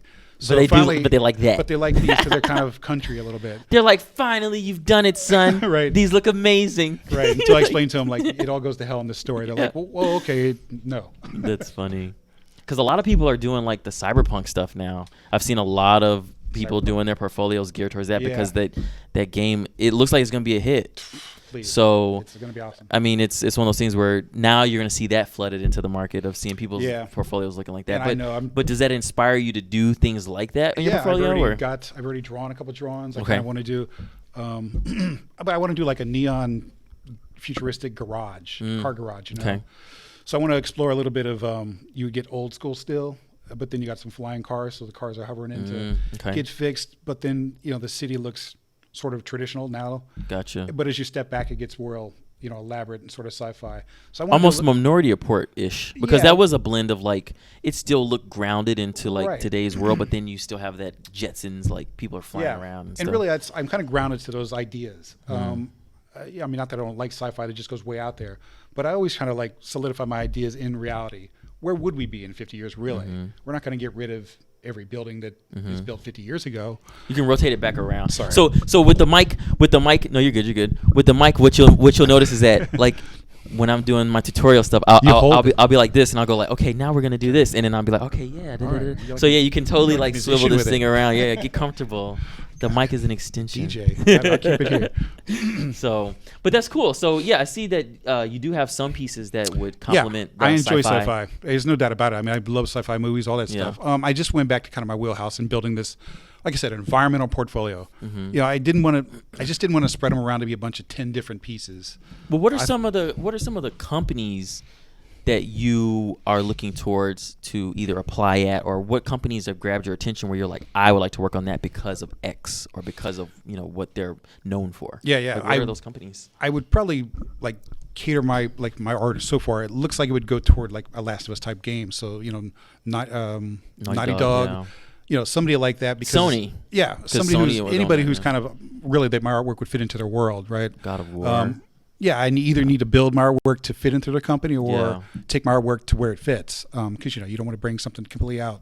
Right. So I did these because these are what I enjoy, and if I got a job doing them, I'd still enjoy them. So those companies are where I'd send those. You know what I mean? People who are looking for fairly realistic backgrounds, rural backgrounds, I guess. Not that I don't like the other stuff, and I would love to do those too. Just this is what I guess where I would send this portfolio, right? If I did a whole sci-fi portfolio, whole different company that's doing those type of games. Right. You still got to tailor it towards them. Yeah. Unless, that's what I figure is always best. You want them to be able to see almost directly what they're looking for, rather than search Like, will this guy work for us? Yeah, they do that still with, like, even in my discipline too, in animation and in modeling. A lot of times though, they try to see if you have been keeping up with where the studio is headed. So like even for like Call of Duty, like they'll be like, oh, we can get dime a dozen people to do military animations. But if you do something along the lines of military animation, which will be more along their series of like the advanced warfare or something like that, where you're like, whoa, like the way you made this transform or the way you made this do this, we haven't thought about that. That's usually what'll catch their eye, as opposed to being like, hey, here, you know, from speaking from my background, instead of just doing like military animations or like the Arma type of suite of animations of what a soldier would do. That's not going to impress them. They already have that. Yeah, they have that. You know, they want to see, transforming you know, things. what happens. What happened is, where did that drone come from? Did that come off of your back? Like, did that come out of your sleeve? What was that? You know, so doing stuff like that to push the envelope is kind of. So I was thinking, like, do you think that's similar for doing the concepts as well? Do you guys have that type of thought process when it comes to applying, not just doing the artwork of like Last of Us, the dystopian type cities or broken down areas? Is it more of like add a twist to it, or is it more do what you know they're making when it comes to concept for consistency? You know. Well, I guess, I mean, not sure I understood the question exactly. So what I just explained was, like, you know, for animation, they want to see us push the envelope. So you mean as a concept where like if they were to say, hey, Jeff, do a neon city, they want to see me push that envelope of what a neon city looks like? That's what I'm asking. Like, is that how you would approach that? Would you do the same thing? I would probably start out almost just flooding the ideas I have, right? So it almost, for me, it starts out with probably a traditional idea, maybe. Like I would just get it out of my system. Like I want to paint that traditional. So I'll concept a rough of that idea just to get it out. Then those ideas, you'll follow up with an idea of like, okay, what if this was in there? And then that idea draws. So a lot of times I'll draw ideas, draw onto another idea. They kind of build. And parts of that can build. There can be parts of a city that work, and you'll grab that chunk and throw it into another part of a city that works, you know? And again, the story building into it. I still want to, what's the story of this city? Why does it function the way it does? Why is it smoking? Why is it acidic rain? So I almost want to try to tell you that on that image somehow, right? And it might be banners in the background, some words. It might be something in the foreground. Well, it's details for me in those things. It might be you guys holding a newspaper. Maybe in the newspaper it says, you know, 5th straight year of acid rain because of blah, blah, blah. You know what I mean? So you get explanations within it. So yeah, I push the boundaries in that sense. And of course you get feedback on your work. Guy says, push it further. Then of course that's where you might build abstractly. You know what I mean? If you want to really get a wacky city, then you make a brush that has those shapes. You try to use in different gestural shapes and strokes to kind of get a really city you might not have designed if you thought about it, right? Have you had to do, I'm asking this as like a question just for like any concept artist type person. So like, do you guys have to do tests at all? Or do they just go from your portfolio and then go, oh, okay, yes or no? Like, do they actually test you? Yeah, you know, most of my experience has not been test. I have had a couple of jobs where I did come in and I drew something for them, you know, as part of the submission, and we're seeing if I was matched up to you know, the other guy or whatever. But that's only been maybe 2 or 3. The rest of just I've been hired by either they've seen my work or word of mouth. Right. Interesting. Okay. Yeah, I didn't know if you guys went through that same kind of vigorous. I think it happens. I mean, it certainly happens. I don't know. It probably happens more when you don't have enough work to sort of build that. What they don't, not sure maybe what they're going to get for what they're looking for. Right. Or they might be going down a new path and they're like, hey, you know, how would you approach this? You know, show us some of the art. Right. But I think once you do maybe 20 paintings of some, like a rural background, and if they were to hire me to do a rural background, they should be able to look at those and know what they're getting, right? They'd be like, yeah, this guy knows what he's doing. Right. But if they were to say, hey, you got 20 rural paintings, but want you to sci-fi, then I understand. They're not sure what they're getting, right? Yeah. But you almost want them to hire you for what you're really good at rather than put you outside your box. Yeah. Right? You want to be in that comfortable space. Did you watch the newer I Am Legend? Did you watch that movie with Will Smith? Yes, yeah. That has a little bit of that Last of Us feel to it as well. Oh, yeah, it does. Totally, yeah. Walking through desperate cities, you know, and just nothing around. Yeah, I was trying to tell that my story, and it was hard not to do overgrowth. You know, it was really hard. They have a lot in there. Yeah, and it's fun to show buildings that have plants all over them. So in my images, I my story all takes place in 1 week. So there was none of that. It was just electricity's out and why? Where'd everybody go? So you were left with just cars laying about, things like that. But there was no. I think that image is up at the top, right? The one that you're talking about. Yeah. That one right there, right in the right. Right. So yeah, this is a part of as you're walking through the city, you would catch this flooded out area and not know why. There's a newspaper hint here, a couple little hints. Click it. Let's make it larger. Nice. So here's a question for people that are looking at this and they are unsure of how to even approach something like this. How did you start with this? Is some of this a photo? And how did you compose an image like this? How would you approach this? Like, how does it start if you had a blank canvas? What's some of the first things you do? Again, it starts with my little doodle, right, to kind of get my mind a focus of what I'm trying to achieve, so I'm not scattering myself like with other thoughts that come in. So I work out the composition roughly, and then again, these are photo bashed and painted on. So this is my hometown back in Carlisle, where I took a lot of these photographs from. And these are the actual buildings, how the structures are laid out? Or? Very similar. I took parts of buildings I liked. It's sentimental to me. So there's stores in there that I recognize as I grew up, but they're not where they would be in the town. So I took different parts of stores and put them in this street. Okay. The theater, those buildings wouldn't be next to the theater, those things. So once I get sort of the basic perspective of the street down, I start sort of putting in fronts of buildings and putting them into perspective if they weren't, and adjusting them and then painting over them in spots where it doesn't work out. Yeah.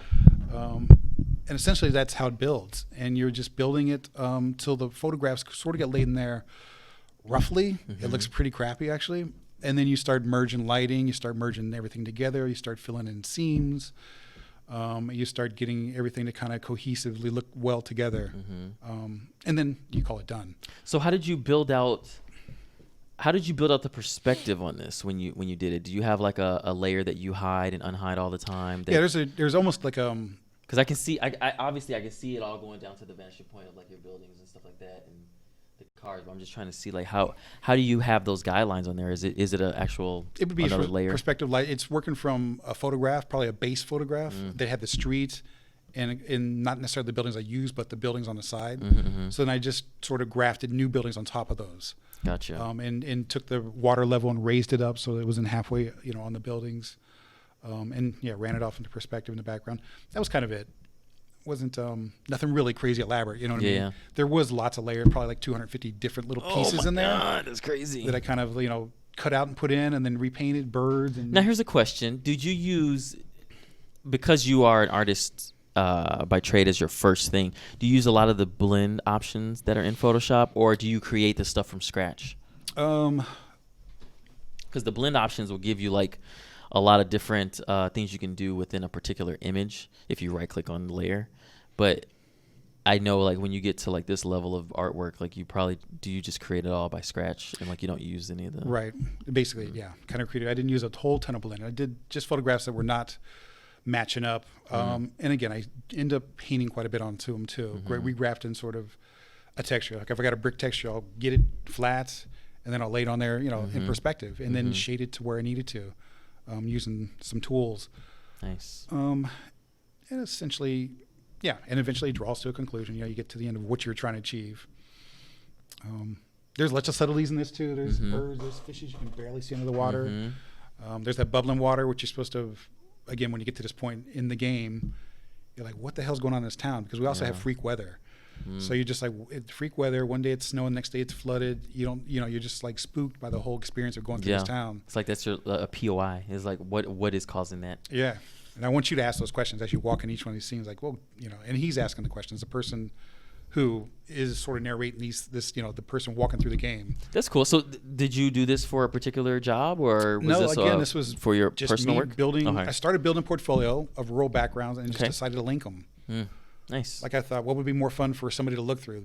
Different paintings that don't meet together, or let me take you through a video game I just invented. And if you're going to hire me to do backgrounds for a game, they're going to be probably consistent throughout that game. Yeah. So let me just show you what I would do with a whole game. Here's the backgrounds. Here's the scenery. No, that's important. I've seen interviews for portfolios of people where you're like, what do you want to focus on? Because it's all Yeah. over the place, and you're that's just been like, my- what is going on? That's been my problem. As you said, I do logos, like websites, spot illustrations, commercial illustrations, storyboards. Yeah, but your concept website is laid out pretty well. Your website is laid out where it shows, a plethora of things, but it's not like you have this image next to a clip art.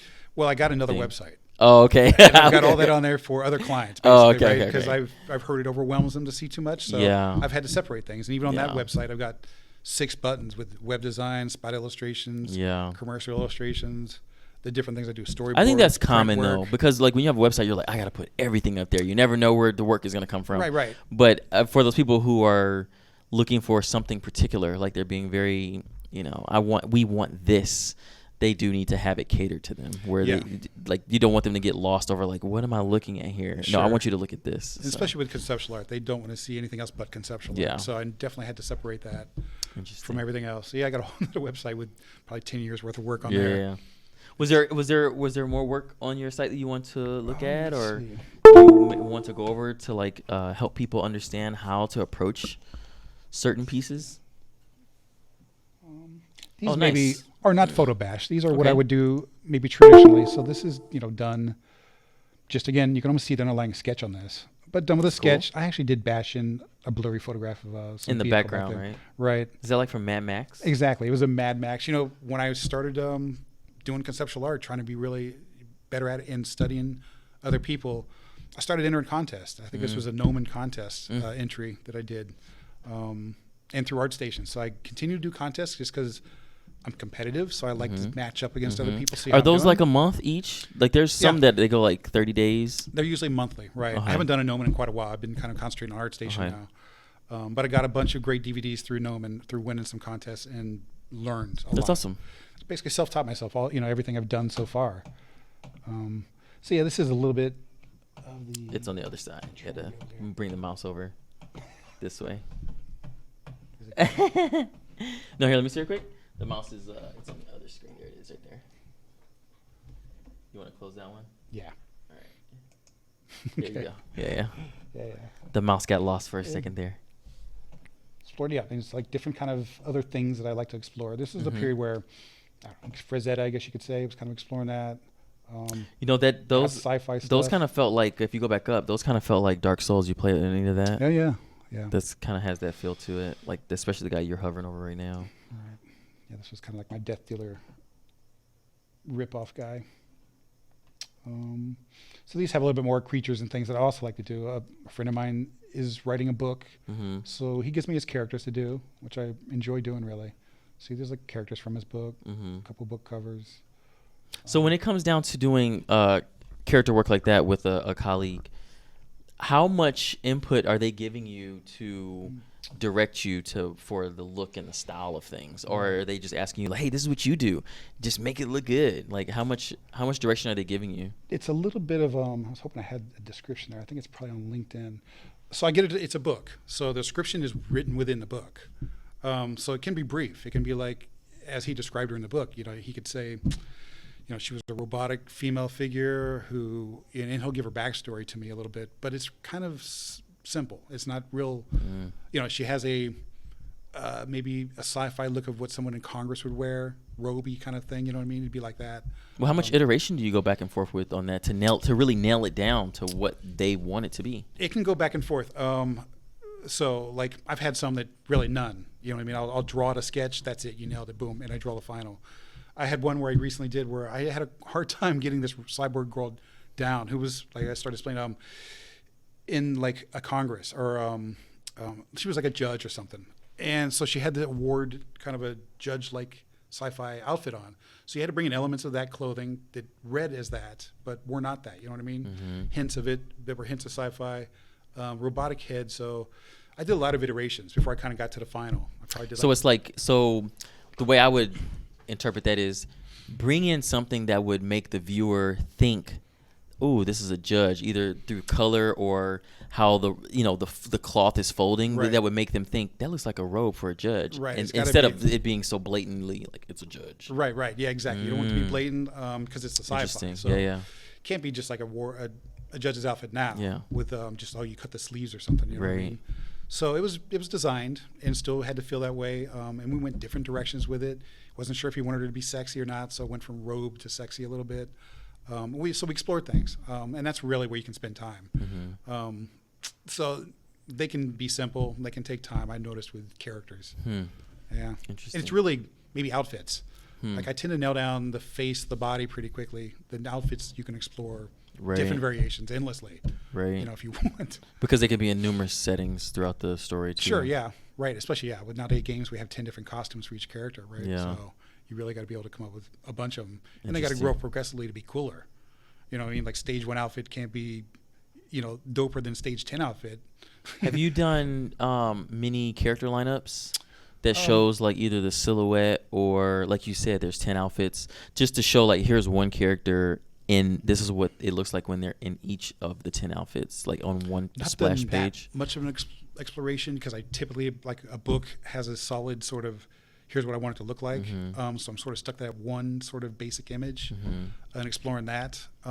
So for the book, it hasn't been like that. And I've done some NBA character basketball for freestyle, and they were just, again, one character with a specific look, not 10 different outfits for that one. I think that'd be fun. If you were showing like for games, like let's just say Naughty Dog, for example, I think it would be beneficial to take your character or take a character and have them go through a progression of, times have been getting worse and worse, and then how that character looks. Because when you look at Joel from Last of Us,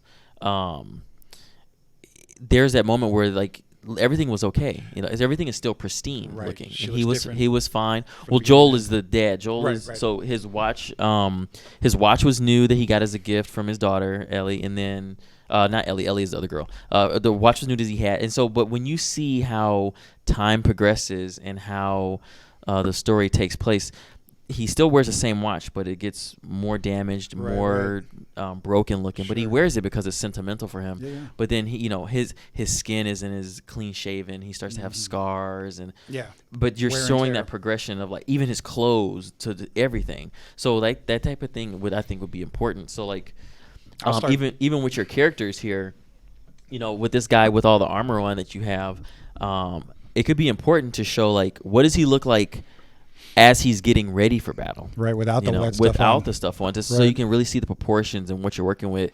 It'll almost be like how they had the mountain in Game of Thrones when they take that mask off of him and he has this disfigured face, but then they put all the armor on. Yeah, that's just as cool to see, right? You want to see that actually, what's underneath there. Yeah, I should do that. These were probably one spot illustrations, me just exploring a little bit of Frazetta, I guess. But you're right. I almost want to see what's underneath this guy's mask here, because he's got some messed up mouth, with his helmet over him. Yeah. So that'd be cool. That would be cool. And I've done some of that with other characters, like mostly through this book. A lot of times with these personal illustrations I don't do enough of that exploration. I get a vision in mind and I just focus. You just do the piece. Right. I think that comes from being, years as an illustrator. You don't get any time to concept. Yeah. Right. And as a comic book artist, I got no time to concept. It was literally like, here's your script, get it done. And you're concepting on the fly. Which isn't a great way to concept, in right? tandem. Yeah, that's very tricky. Yeah, it is, because I would rather spend time. That was my fight in the comic book. Is there a lot of I know how concept is used in pre-pro in games, but with what you've been working on for like certain shows and books and stuff, is there a pre-pro process that you guys go through as well before you just jump in and like start creating the art? And that pre-pro could be, as an example, when we already talked about the iterative process, you go back and forth with creating that female character. That would be considered like your pre-pro until you get ready to be like, okay, this is what it looks like. Okay, now I'll draw out all the panels you need for your book. Right. But in other things that you worked on, do you have a pre-pro phase or not so much? It's a lot of discussion. I mean, I like to get as much information as I can, and then I draw rough sketches. I like to start out really kind of, if it's these are sketches that you share with the client, right? Yeah. Okay. It's I mean, to a point where they're good enough for them to get something to either say yes or no to, keep going in this direction or not. So I don't want to invest too much time, right? So I want to give them some sketches that say either, I guess if it's a figure, there's a silhouette, there's a pose, there's kind of something that gathers that information, and then there may be like more detail, a rough turnaround or something. But none of it is like spent too much time on, right? As quickly as getting the idea across. Run that past them. Am I on the right trail here. Sure, that's it. They make suggestions, then you just go. And then, there's feedback back and forth then, and you can gauge. You will kind of get a sense of whether or not you're nailing it. You know what I mean? You can go fly through it, or we're not sure yet, and so you still need to kind of make sure you get things okayed back and forth. As a freelance artist, what are some of the things that people going into freelance need to keep in mind as far as like one, managing your time, but when you're talking about that interaction with the client, like what are some of the things that you should keep in mind so you don't get screwed over or you don't get taken advantage of? Because your time is your business. Your time is what's, paying you. So you don't want to put yourself in a corner, but what are some of the things that, people should be aware of when they're going into freelance, since you've done a lot of freelance? Right. Well, I think one of the keys is communication with these people at first, right?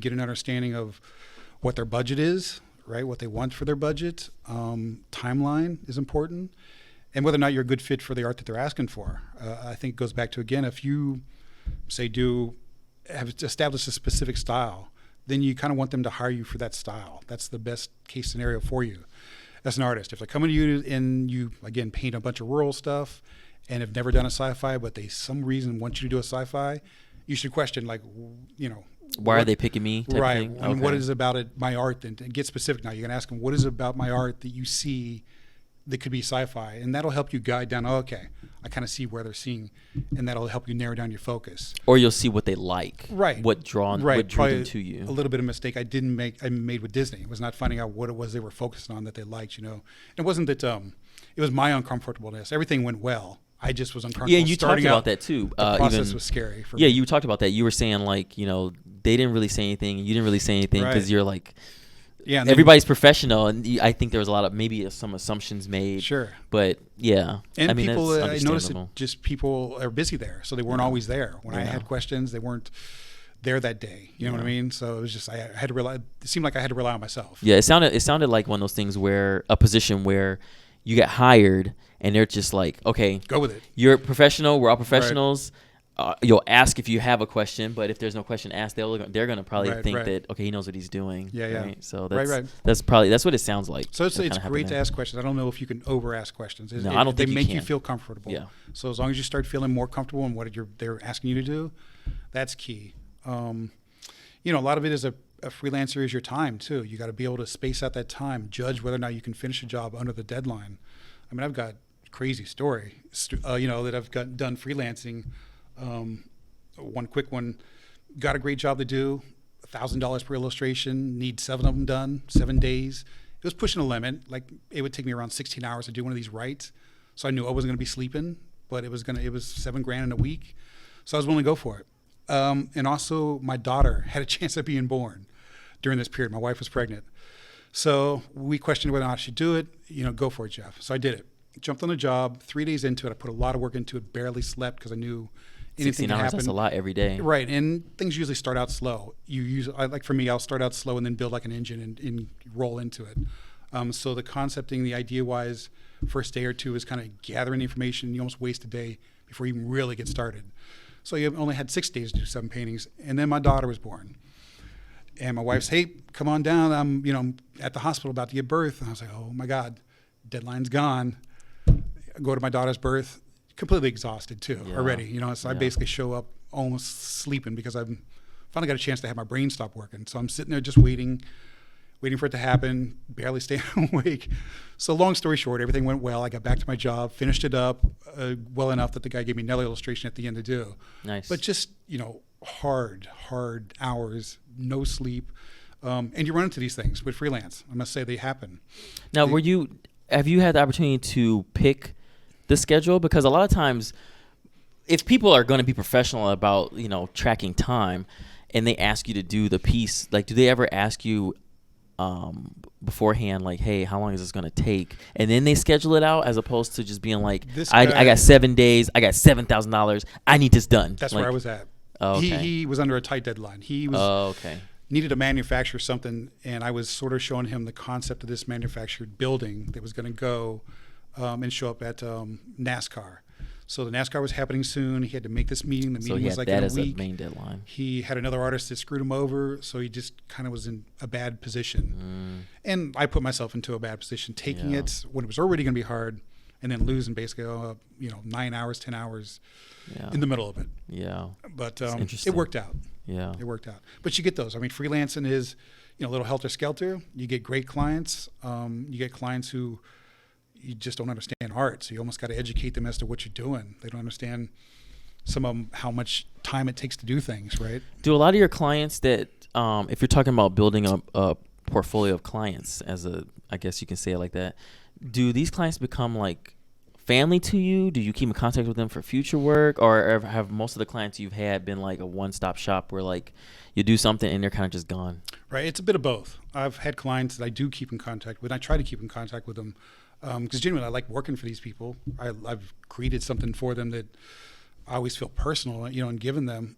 So I always like to check on them, see how they're doing, see how their company's doing actually, and see if there's anything else I can do for them, if they need to update anything.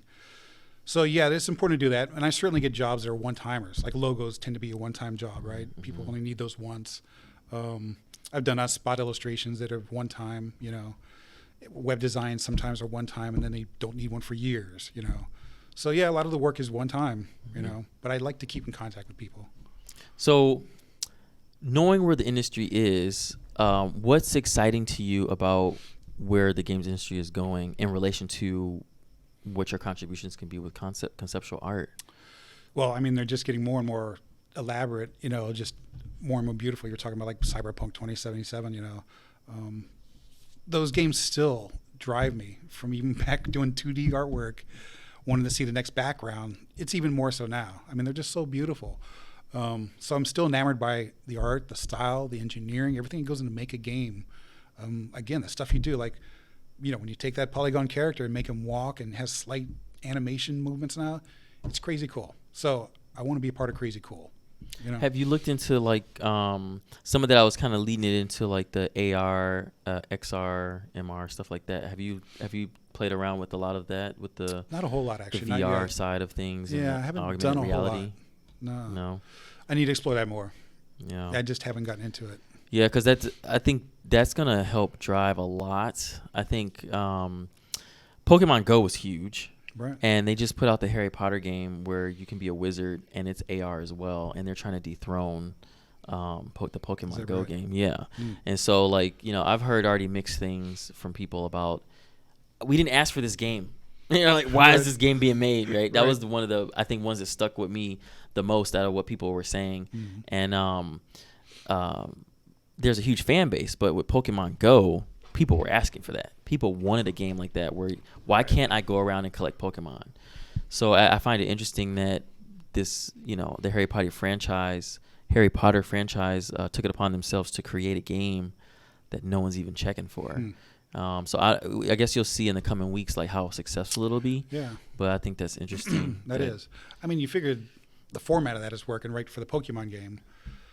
It's eventually that something else is going to pick up that same format and create something just different that you want to do, right? Yeah. I mean, it always happens. Yeah. The first open world game was like, oh my gosh, and then everyone had to develop an open world game, sort of. You know what I mean? Yeah. And then It's when proven. that one game came out, like you take your GTAs, changes the game, like, Right. and then you only have a few games that try to combat with them. I think it was like Saints Row and GTA were head to head all the time for a few years, and then I think Saints Row fell off because of the things that happened at THQ. Mm-hmm. But yeah, that's a big deal. Like when you have a game that'll set the tone for a genre. Right. I mean, it changed the world, sort of. You know what I mean? Of games. I mean, I feel sort of when you play games, some of them are corridors. The rest of them are, and you feel it. When you're used to playing a big open world game where you can do whatever you want, and then you get back into a corridor, it almost feels isolating. Yeah. So you feel like, and I like those games still. Like God of War was a bit still like that, right? But an awesome game, incredible game still. Were you talking about the old one or you talking about the new one? The new one. Okay. It still had sort of it wasn't open world in the sense. You were it was a linear storyline. Right. It drove you through what I call, channels and canals, sort of alleyways where you couldn't deviate off those at all, right? Yeah. So until you got to maybe a part of it where you could. Yeah. But it wasn't open world in the sense where GTA is just open world. Do whatever you want, whenever you want, right? Yeah, that'd be interesting to see a God of War game that is more like that sandbox open world. That'd be crazy. Yeah, you know what I want to see? It would have to be very vast, though, because you're talking about mythology at that point. Right. Yeah, and there's a lot of, elaborate stuff going on there, too. Yeah. I've always wanted to see like a Kung Fu Hustle type of open world, like a build yourself up, Kung Fu dude who could be just a typical, story. Get wrong, your master gets killed, you build up your powers, but it's open world. You go, fight creatures, gather knowledge. Got to go to this mountain. Got to go train train. From that sensei. Yeah. Got to save this town.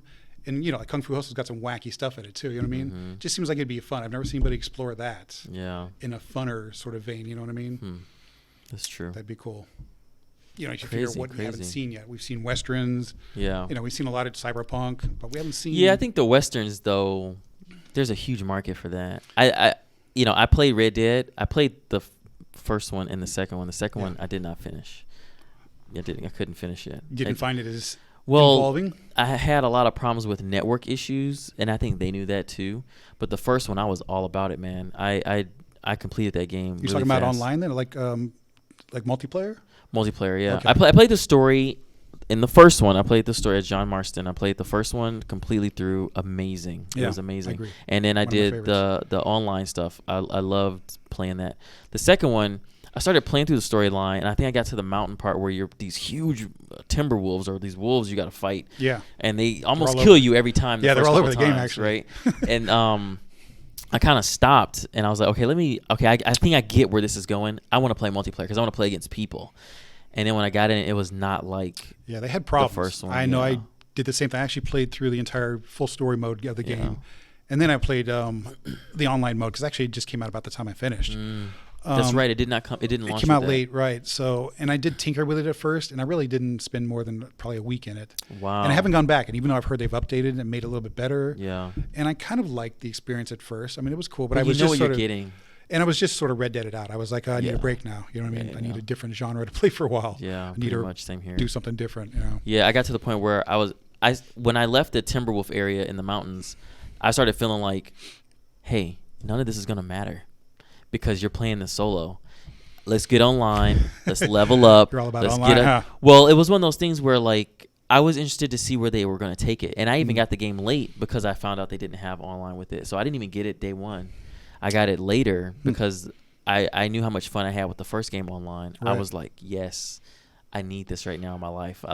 There's no other games I'm playing that's going to give me this. Right. And it was kind of a letdown because it didn't fulfill that joy that I remembered from the first one. I think sometimes it's hard to repeat. I know even playing this second game, it didn't feel, even though it's probably just as good. They added a lot more to it. They did. I think there was more story that. Well, no. I mean, like the functionality stuff. I think they added a lot more to everything that wasn't there in the first one, and I think it was a little encumbering of like.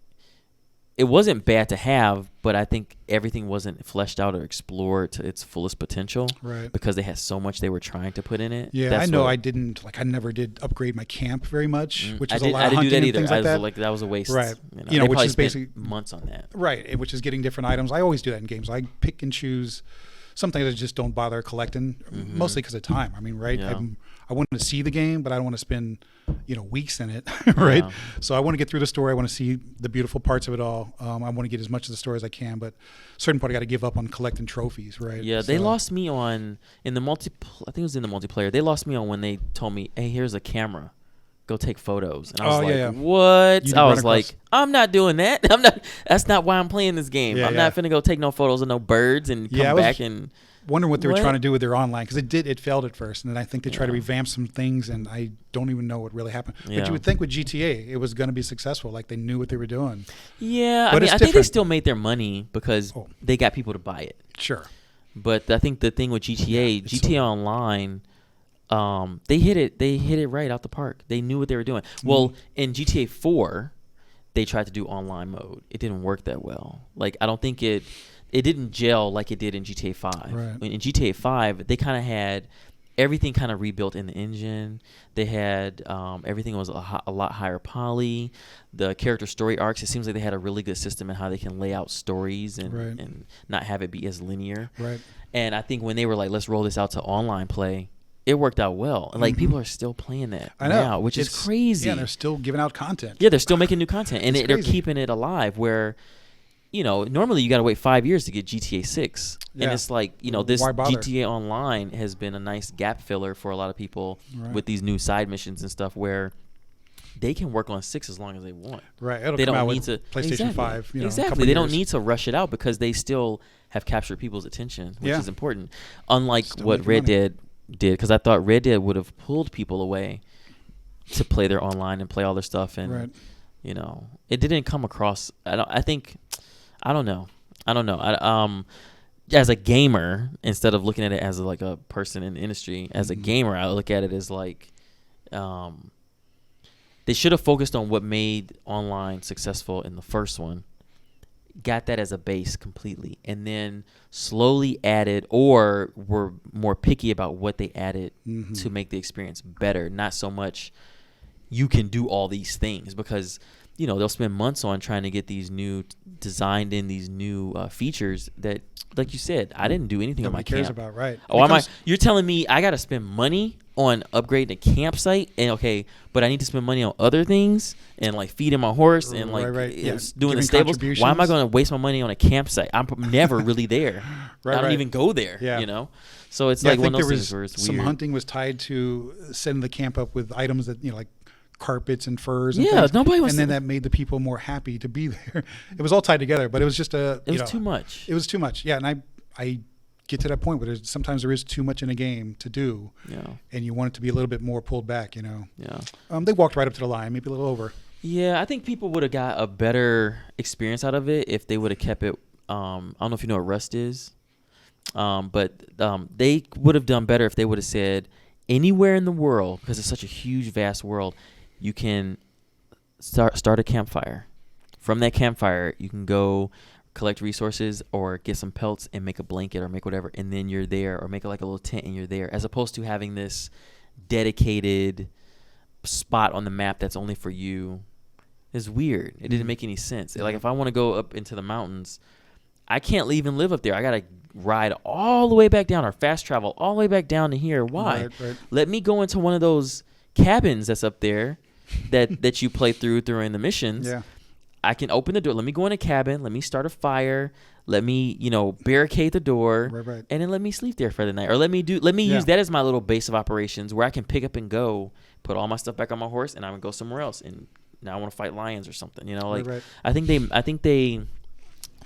tried to compartmentalize. Wait, I'm saying that word wrong. Yeah. Compartmentalize. I think they tried to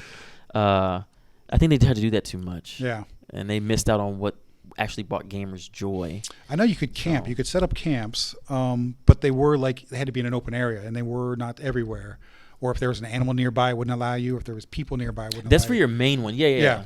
So, but you're talking about the you do online. get to pick. You're correct. You do get to pick your where it is, but it doesn't move, and you're you're stuck there. And Yeah. then if you want to go do something, you got to go from that point out. Yes. And then if you shot something 2 miles away, you might as well set up camp there. Yeah. Now, Yeah. Yeah, I know. Yeah, it was a great game, but it Yeah. fell a little bit short for me. But I still played through the whole thing. Nice. Still liked it. That's cool. Yeah.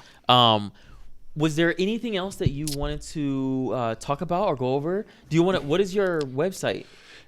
This is my Jumpers Art. JumpersArt.com, Okay. right? Any of my sites that I have, JumpersArt.com, JumpersArtDesign.com, Jumpers Art Facebook page, okay. Jumpers Art on LinkedIn. It's all monikered with Jumpers Art.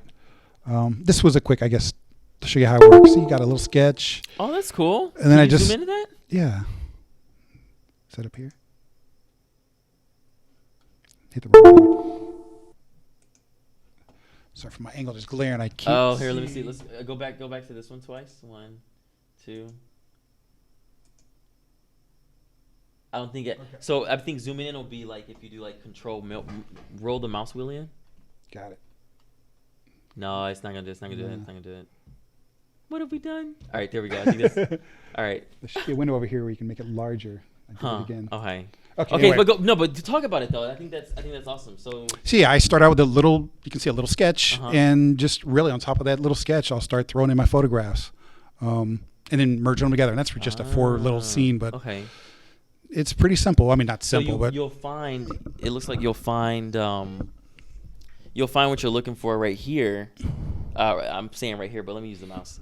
You'll find what you're looking for right here, and this is what you're saying is image. Like, so that's like an image of a front of a house and a side of a house that you like. Yeah. And then you'll use like the skew or the perspective, Matisse or something, right, something like that. Right, the And modify then, tools, put it in a perspective, and then sometimes things are out of perspective, like the windows are not correctly there. Do you have to do you just go and redraw that? Or you just go and redraw stuff, right? So just go and redraw it. The roof was out of alignment, popped in a different roof line there, So the whole, even the side of the building might have been a different building. The roof was from something else. Now, how long will this take you to do? Takes this exact one. How long did it take for this to go from sketch to final product? They start fast. So almost in a day, I can get it there. And then I like to get it there? You mean get the sketch there? The sketch there and a lot of the photographs into it. Okay. So almost in a day, I can have the mock-up for you photographed, but it's, a little bit just not cleaned up, not painted on yet. So it's, quite a bit is there though. And then I spend another day sort of crafting it, polishing it. And if I get it, I'd like another day to just look at it and then fresh eyes. Right. So really 3 days. Wow. If I get it, I can do it in 2. That's because the photographs have so much detail. That's part of what I used to do as a traditional artist is, you would find typically reference. We still reference everything, right? Even traditionally, you would if you were doing realistic stuff. So you would reference it. You might take that image, trace it off on tracing paper. After you got a nice drawing, take that tracing, you got to flip it over, trace it again, put it onto a board, trace it again, and then that lead shows up on the board now.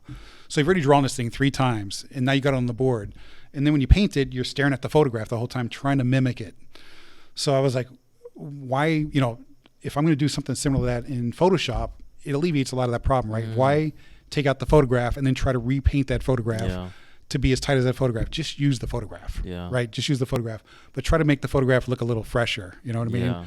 And that's where I got with these. I'm like, why? You mentioned too that you took photography when you were back at Art Institute of Pittsburgh. Yeah. So do you find yourself, instead of like finding images online, do you go and take photos? Take a lot of photos, right? And then I like to use my own cut stuff from those. Yeah. Yeah, I prefer to use my own work. That way. Somebody else can't just kind of create the same thing. That's good. And I think the other thing that helps you out with is that when people do their searches online, they won't go like, that's this. He took these are the windows from this art piece that he took in. That's good. Like the Dracula piece. I searched out castles, and you might recognize a piece of a castle from something I took. And that's sort of not the problem, but what you run into, especially when you show it to other artists, right? People who are doing the same thing you are, just looking at photographs all day, right? That's so good, I prefer to take a lot wherever I go, and of course I love environments, so I'm taking a lot of environmental stuff, and in buildings, and I'm looking for ways. Every time I look at a photograph, each one of those photographs gives me, there's sort of, you get a vision from it, like, oh, I can visualize this in that photograph, and you work from that. So it's cool to create photographs because they can inspire you, to create those environments. That's awesome. So it's good. That's good for you to build your library as well of artwork. You're staring at information of lighting constantly, which informs the mind. And when you go to do it, you should, start to mimic those things. Yeah, cool. It's good to do. I mean, and I'm sure you stare at people moving. I know things moving, right? Yeah. I think it gets a little crazy for the people watching, because people always assume like, what you staring at, what you looking at, and you just have to be like, just turn your head a little bit. You're like, I'm the same way. So. I'm looking at people the same way. I'm looking at the way they're built. People are built so oddly differently, So it's. But I think what I get sometimes when I'm looking at people, sometimes I'll watch how they conduct their job. So like when I went out today to go get some lunch, and I was looking at everybody behind the counter working, and each one of them had a different job, different role they're doing. But I'm just watching them, and I think they look at it as like, who's that creepy guy looking at us, staring at us, right? But I'm looking at like how this person's carrying these objects or conducting business at the register with another person, and the mannerisms they have of like all the fidgets, all the readjusting them, and I'm looking like, man, are they uncomfortable? Like, is the clothes too tight? Sure. Like, you probably get good at reading people too, huh? Yeah, you start to recognize. Very strange. Yeah, body language and stuff. Yeah, so it's crazy. But then you'll see some people when you stare, you're staring because it's just second nature for what you do, right? But then you'll get people that they'll make that eye contact with you, and then they're not weirded out by it. They're just like, okay, keep looking. You're like, okay, wait a minute. There's a line that right. I think we both approached a certain line that we need to step away from, and then that's when I'll be like, okay, I'm not. And for different reasons, maybe. You're exactly. Like, oh, no. I can't look at this person anymore because they've noticed me looking, and they're okay with me looking. Right. This is some gray territory. I don't think I want to be here right now. So so then I have to turn my gaze somewhere else, which is pretty hilarious. I run into that all the time, shooting photographs. I'll run into people at parks, and I'm shooting the park. Yeah. and they're like, "Why are you taking photographs of us?" And I'm like, "It's really not about you, but people think you're focusing on them, and I'm not. You know what I mean?" Yeah, it's pretty funny. Yeah, it's pretty funny. But it's our job. We are staring at things. We're trying to notice as much as possible about life. So I want to say thank you very much. You're welcome for coming out here. I think this has been amazing. I think you've given us a wealth of information to chew on.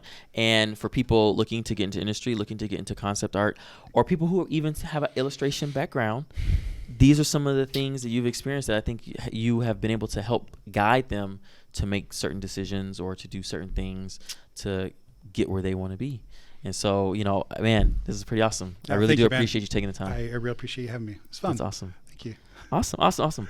Well, I hope you guys learned something new. Thank you very much. Have a good night.